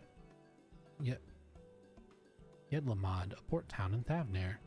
As you know, our nation has long maintained strong ties with Razat Han, and indeed we owe much of this breakthrough to the contributions of their alchemists. So to sum it up, we're to test these Aetherytes. How fortuitous for you. I should mention that an accident has impaired my ability to channel ether. Will this be a problem? Not at all. As a matter of fact, you might say these Aetherytes were made for people like your good self. The magics imbued within will whisk you away without effort on your part. A veritable dream come true. And far be it for me to worry of such things. But do we have the permission to make use of your shiny new invention? The only permission required is yours, so assuming you're willing, we're all set. It may come as a surprise, but we actually struggle to find test subjects. Most people seem to have an unreasonable fear that their soul is gradually disintegrating as they drift helplessly through the life stream. In the statistically unlikely event that something like that goes awry.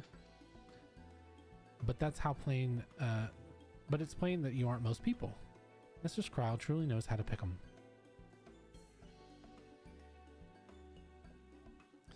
If I might change the subject, are Master Wolfson and Mr. Lovita not present today?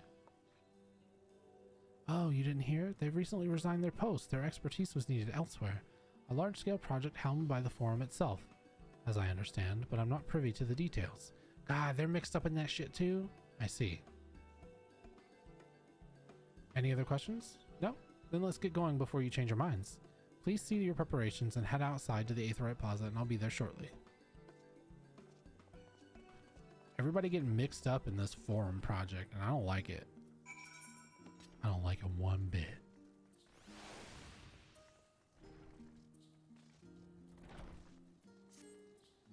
Stabby feet. Big guy for you.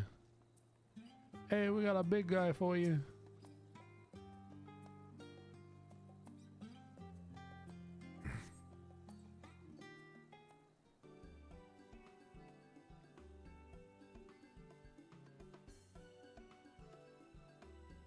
She's like, beep boop, beep boop, beep boop. Right, we're all set.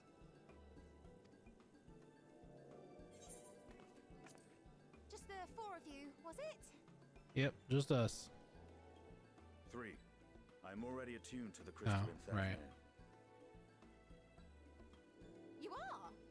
Oh, I would have preferred more test subjects. Of course you would have.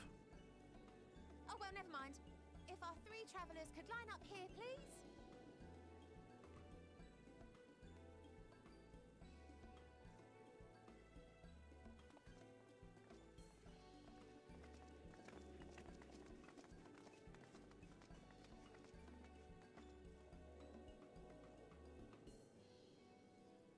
Yes, right there is fine. Take a deep breath, and I'll soon have you soaring through the ether. Okay.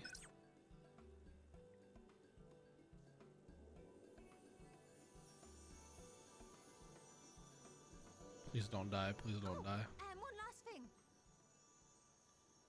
Keep your arms and legs inside the cart at all times. Violent ethereal sickness. Good luck. Yeah, keep your arms and legs inside the cart at all times. Otherwise, you might lose them.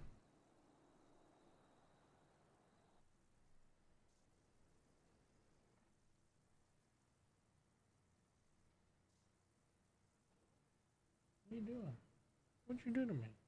Oh. Oh, did you give me oatmeal raisin cookie? Oh, wait, are these the ones that I got from Target? You want to try? Oh, yeah, hell yeah. I love oatmeal raisin cookies. Thank you.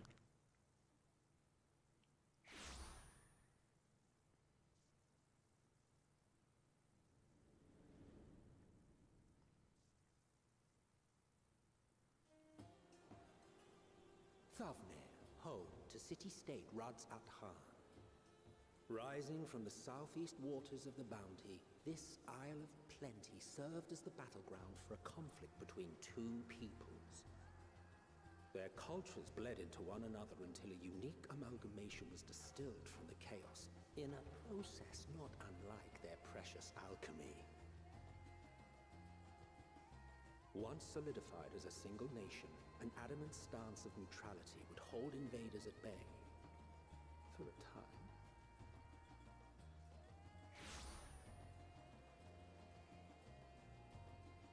Now across this vibrant isle creeps a fog of malice. What choice do you have? Uh-oh. Oh, it's that ethereal sickness. What chance?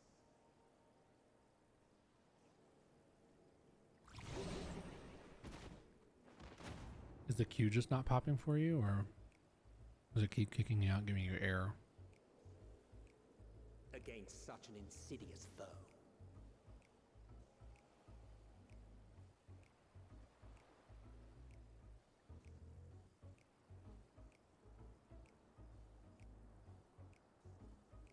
Oh, great.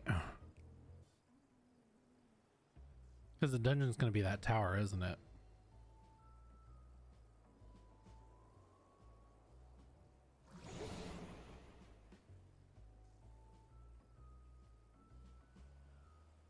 I've seen fairer faces after a bout of bad shellfish.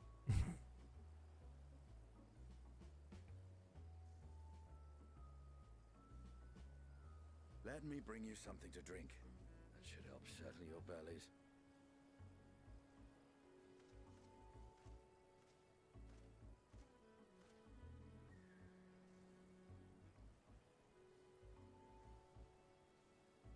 There was a note with Kryle's instructions. Looks like a bunch of drunkards. Like people who have hangovers. They're just like, oh. Don't let Estinian roam the markets alone. He's alarmingly bad with coin. Oop. I better go catch him then.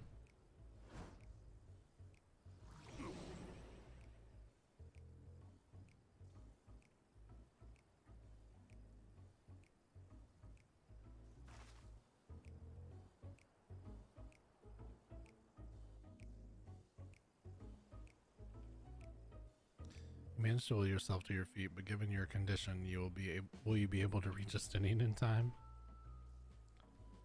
That's a good question.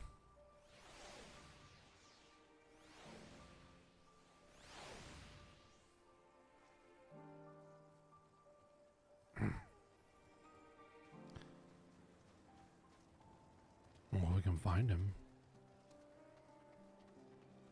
Let's attune to this real quick. Oh no.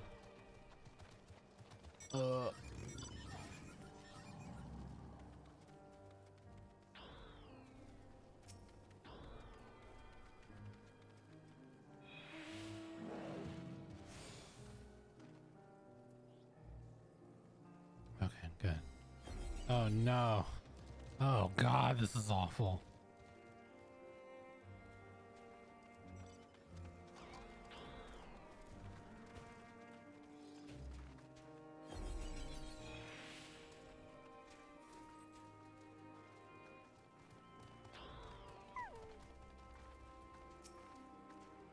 You there, I need 3 drinks, something that helps with ether sickness. But by the Menusa, a traveler, I mean greetings and welcome. You are wise, good sir, come to me, my special Amra Lassi, made only with the finest and freshest ingredients, is famed for calming unruly bellies. By way of warm and welcome to Thavnair, I'm pleased to offer it to you for the low price of 19,800 gil. Sir, are you drunk? For not 1, not 2, but 3 bottles, a bargain amongst 19,000. So you want just over 6,000 gil for each of these? No. Price is high road robbery, and you want to say as much to Estinian, but you realize any words of warning you cry out to be accompanied by your last meal. You must stand before Estinian and use gestures to deny that the deal is fair. Estinian. No. I thought you could barely stand. What do I need? What do you need to tell me that's so urgent? Wait, I shouldn't buy the lassie? The merchant is swindling me. Ugh. Sincerest apology, sir, but I appear to have my prices confused. It's actually 1,890 gil for 3 bottles of That's a little more. That confusion would have been quite costly for both of us. Very well then, your coin. Yeah, that's more reasonable.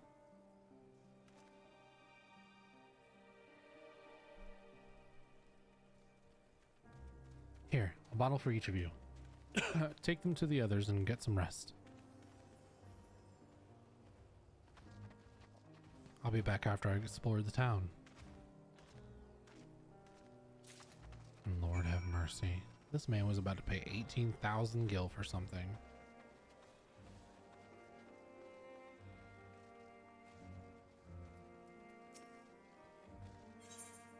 Here, need some drink. Praise be to the 12, my stomach doth loosen its death grip. My heartfelt thanks to thee, Estinian, and the fine fruits of this land. You were in time? Excellent. You've spared us Taru's wrath. Drink this, nerd. Sweet, sweet release. If you haven't already, you should have yours too.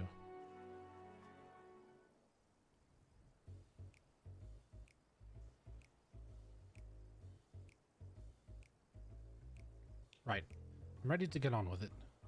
That lassie truly worked wonders. Back on your feet, I see.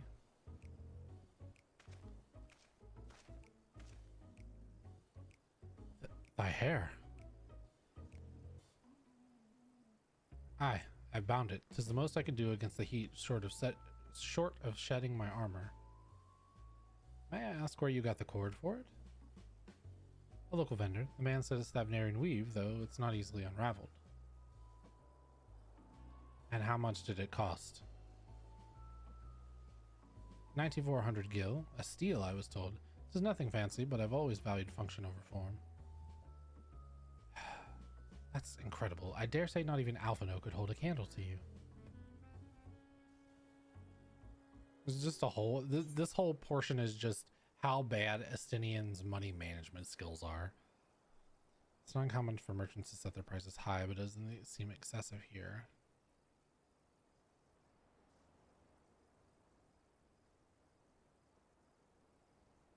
I mean, it's true. I'm inclined to agree with thine assessment. It doth seem excessive, unusually so. Claiming Thavnair as its dominion, the nation of Razat Han hath long thrived as a hub of commerce. In the beginning, there were the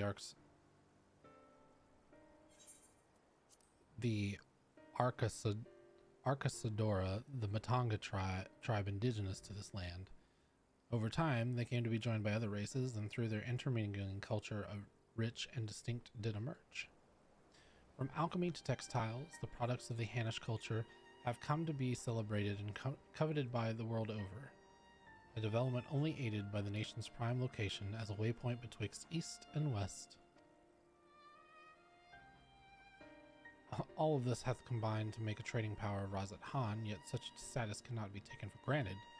Nay, it must needs be maintained through judicious governance and stringent regulation. Neither of which I see any evidence, given that the merchants at a gateway town are free to fleece helpless travelers and tarnish the reputation of the nation at large. Just so, that opportunistic pricing is rampant doth suggest that oversight is much weakened, or mayhap that the people have fallen upon hard times. Whatever the truth may be, it would be prudent to ascertain the current state of affairs. Prudent and practical, aye. We've naught to lose by learning more. So ere we seek out Kral's acquaintance, shall we see what information we can gather here in Yedlamad. Excellent. We didn't exactly get off to a flying start, but we'll make up for it. Get some of that drink.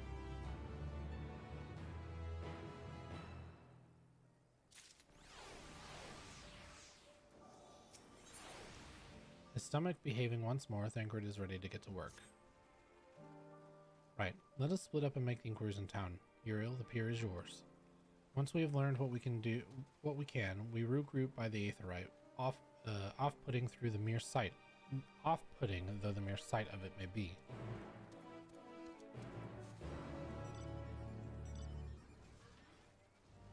Alright, and Chocobo Porter over here, I'm assuming.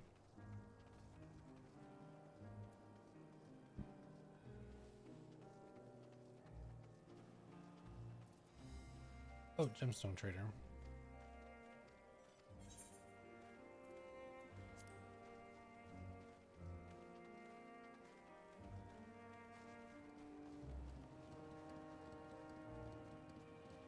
I think that's a 4,000 Q. I could be wrong, but I'm pretty sure that Q says 4,000.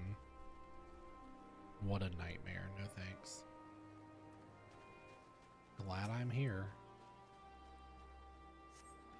The crate has been laden with fruits, but they are on the verge of spoiling as if they have been left too long. Kit Kato. Saint 14.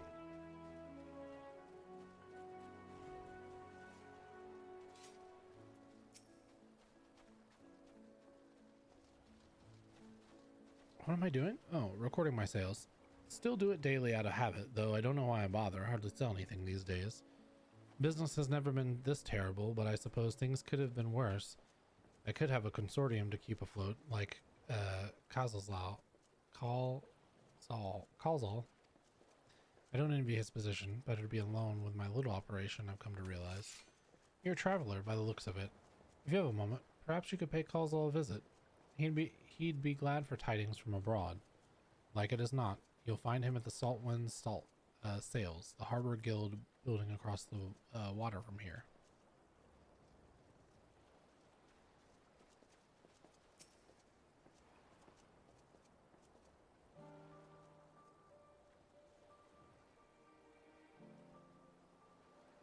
This building? Gazing out from the pier, you spy boats moored off the nearby isles, with the silhouettes of larger seafaring vessels further away. Compared to the other ports you visited in the past, these appear very little activity. Is there like one more thing over here that I'm missing? No. No. Where's the last thing I'm missing?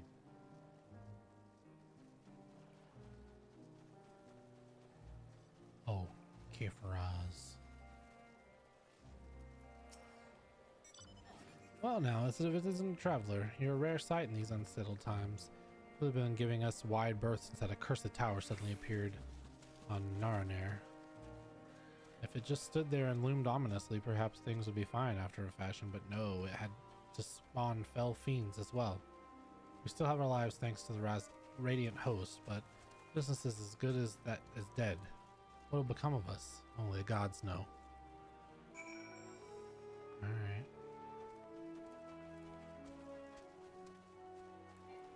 I love when people have names like Michael in Final Fantasy and stuff. Hello, my name is Michael.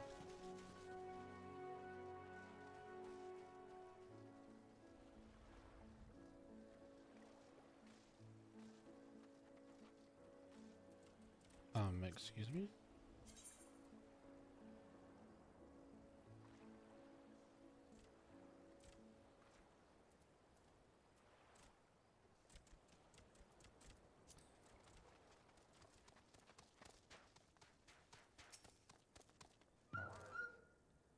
Somebody on RFC just said there people are paying them 1 mil per run since there's a tank shortage. The Damascans aren't coming, but we already have everything they ordered. What are we supposed to do with it? I don't know, but yelling at me isn't going to help. All I know is that their plans have changed, and that's that. Look, you must have known this might happen. The Empire's at war with itself, and the provinces are in chaos. And then there's the tower thing sitting on our doorstep, spitting out monstrosities. The city is defenseless, but we've been afforded no protection out here. We can't blame foreigners for not wanting to take that risk. This will be an enormous loss. All right. Forget the Dalmascans. Surely some ships are still coming. We have fresh produce, handicrafts, medicines, all the perennial Hannish favorites. Our consortium works closely with the merchants and artisans to supply only the finest wares. Quality is guaranteed. I know all these things, Kazal, I do, which is why I regret to say I have nothing for you. All voyages have been canceled or indefinitely postponed. And you are? Wait, you're a foreigner, are you not? A merchant? Please tell me you're a merchant. No, wish I could, dude. I see, that is a shame. I'm sorry, but we're discussing important matters. If you need something, please talk to one of the others. Excuse me. My name is Matsya, and I'm here to see Kalzal.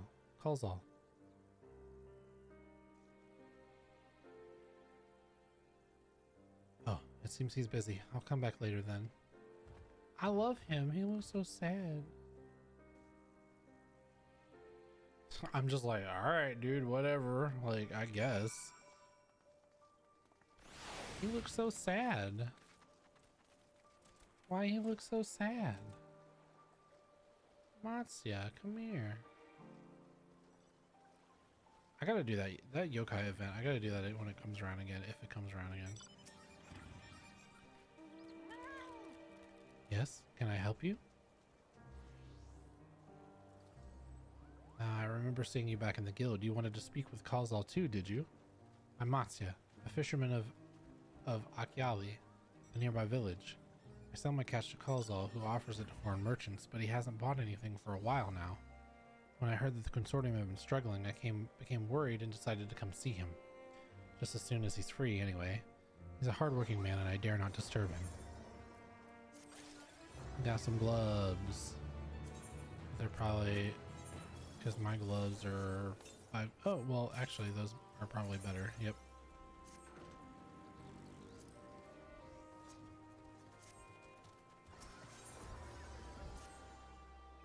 If I may ask, what is it that you do? Well, I fight mans, my great man. An adventurer, you say? You travel the world helping people? Well, that must mean you're great at dealing with strangers. Please, won't you teach me how to be like you? You see, I brought some fish with me, the portion I couldn't preserve, and I want to sell them. Problem is, I'm terrible with people, and I've only ever dealt with Kazal, and I can't talk to customers without getting my trunk in a twist. So please, as silly as it might sound, will you not peddle my fish in my stead and show me how it's done? If you're willing, please let me know and we can begin at once. I mean, yeah, dude, let's peddle some fish. The events of the following cannot be skipped. You may wish to cancel pending duty fighter registrations. Okay. You do it then? Show me how to deal with customers. I'm in your debt. Right. Please try peddling my fish to, shall we say, 3 people here in Yedlamad. I will observe you and learn. Alright. Where are we gonna peddle these fish to first? Down here? Damn, he's so strong walking. He a big boy. Big old boy.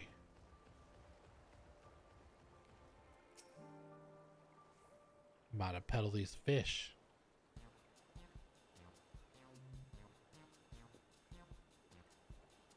Yes.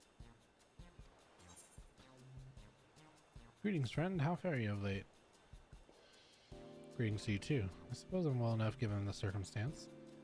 Things have settled down somewhat, but it was utter chaos when that tower first appeared. Everyone grabbing whatever they could, trampling over each other to get to the city. Many remain here for now, but I could not stay away. I had to come back, continue my life such as it is. Whether or not that was the right choice, only time will tell.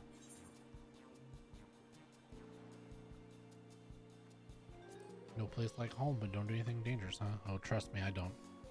I make sure to keep well clear of the tower, and when the more monsters emerge from it, I heed the Radiant Host's instructions. I hope they deal with it soon, so we can get back to our normal lives. To the days when you could earn as much as you gave and tuck into a meal satisfied that you did good work.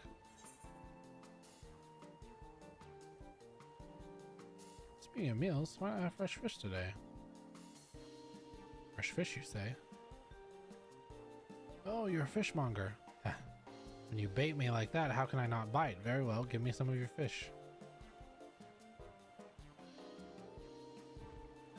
He hold out fish in one big hand. Hello, here fish. Thank you for your custom. The catch of the day is a shallow cod, delectable stewed in coconut milk or baked with sprinkled salt. You succeeded in making a sale. Yeah, I know I did, because I'm a good salesman. Thanks. I accidentally clicked that. I felt it.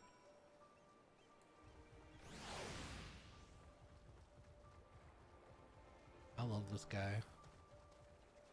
I just want him to follow me around forever. We're gonna be best friends.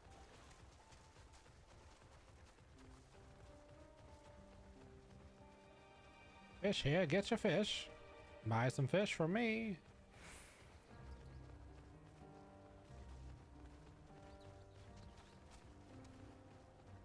Yashreen.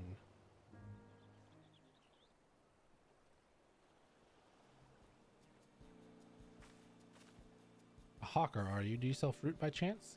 If so, I want to buy some amra. Let's say a dozen. They don't need to be export quality. What do you use so many amra for? Why, for eating, of course. They may seem like a lot, but of late, I go through that much in no time at all. I'm a stock talker by trade, but with no vessels coming in these days, the wares are beginning to pile up. By the same token, nothing is coming in from overseas, but not a day goes by without someone doesn't come asking for the next shipment of arriving for this and that and this and that.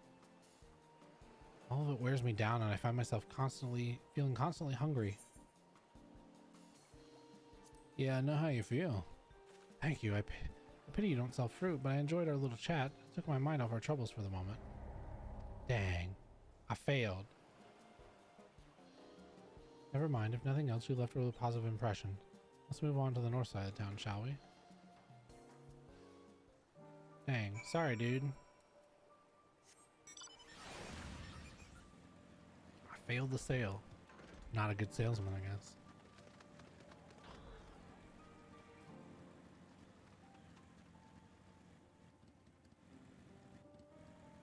Somebody inside here. Oh no, we left him. Oops. Because we got on our mount. Crap. I'm bad.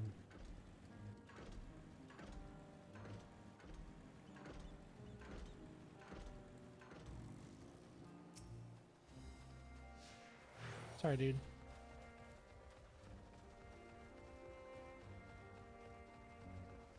I forgot that I couldn't leave him behind like that.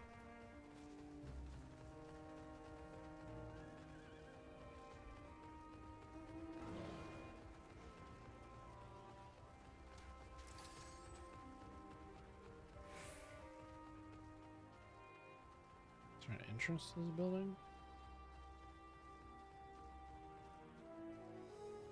Is it not in this building? Oh, it's up there. Can I get to it from around here? Can I please? Dang. Dang. Dang old daggum dang.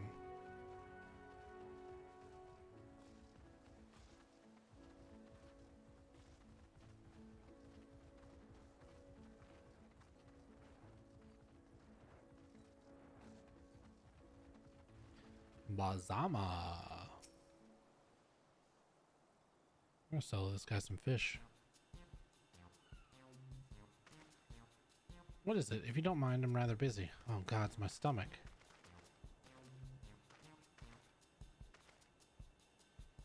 Aether sickness? No, nothing unusual. I'm in a hurry to get back to work. I just ate a little too quickly. You should take it easy. Eat more slowly. Savor your food.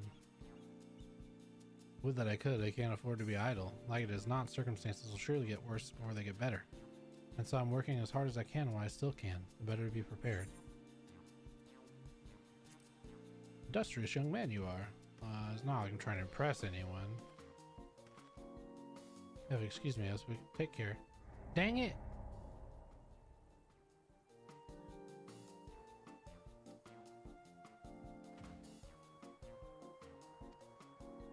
I'm gonna make this man sad.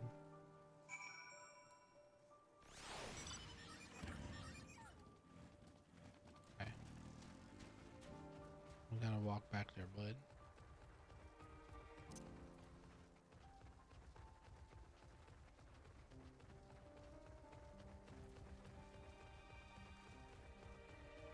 I don't want to lose him again.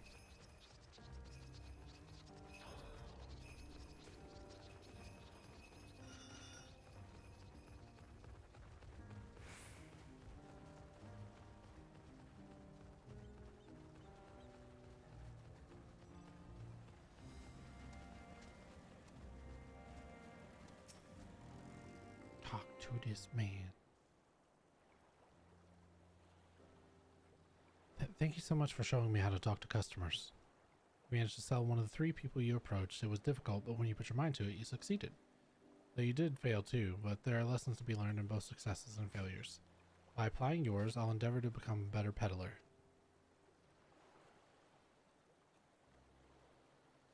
Still, there's only so much I can do alone.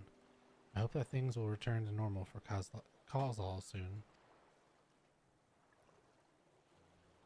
Thought I heard a familiar voice, and who should it be but Matsuya?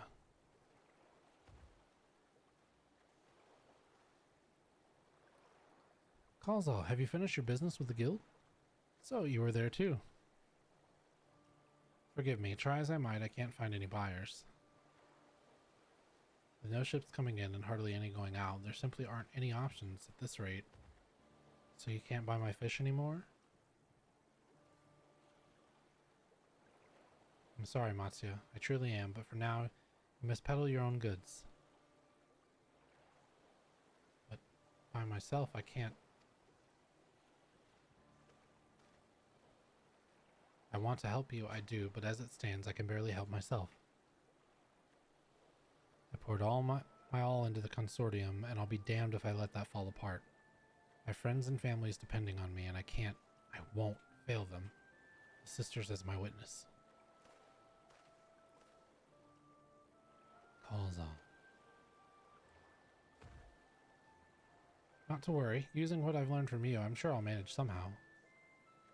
Well, I'd best return to my village. My thanks again, and please take care on the road.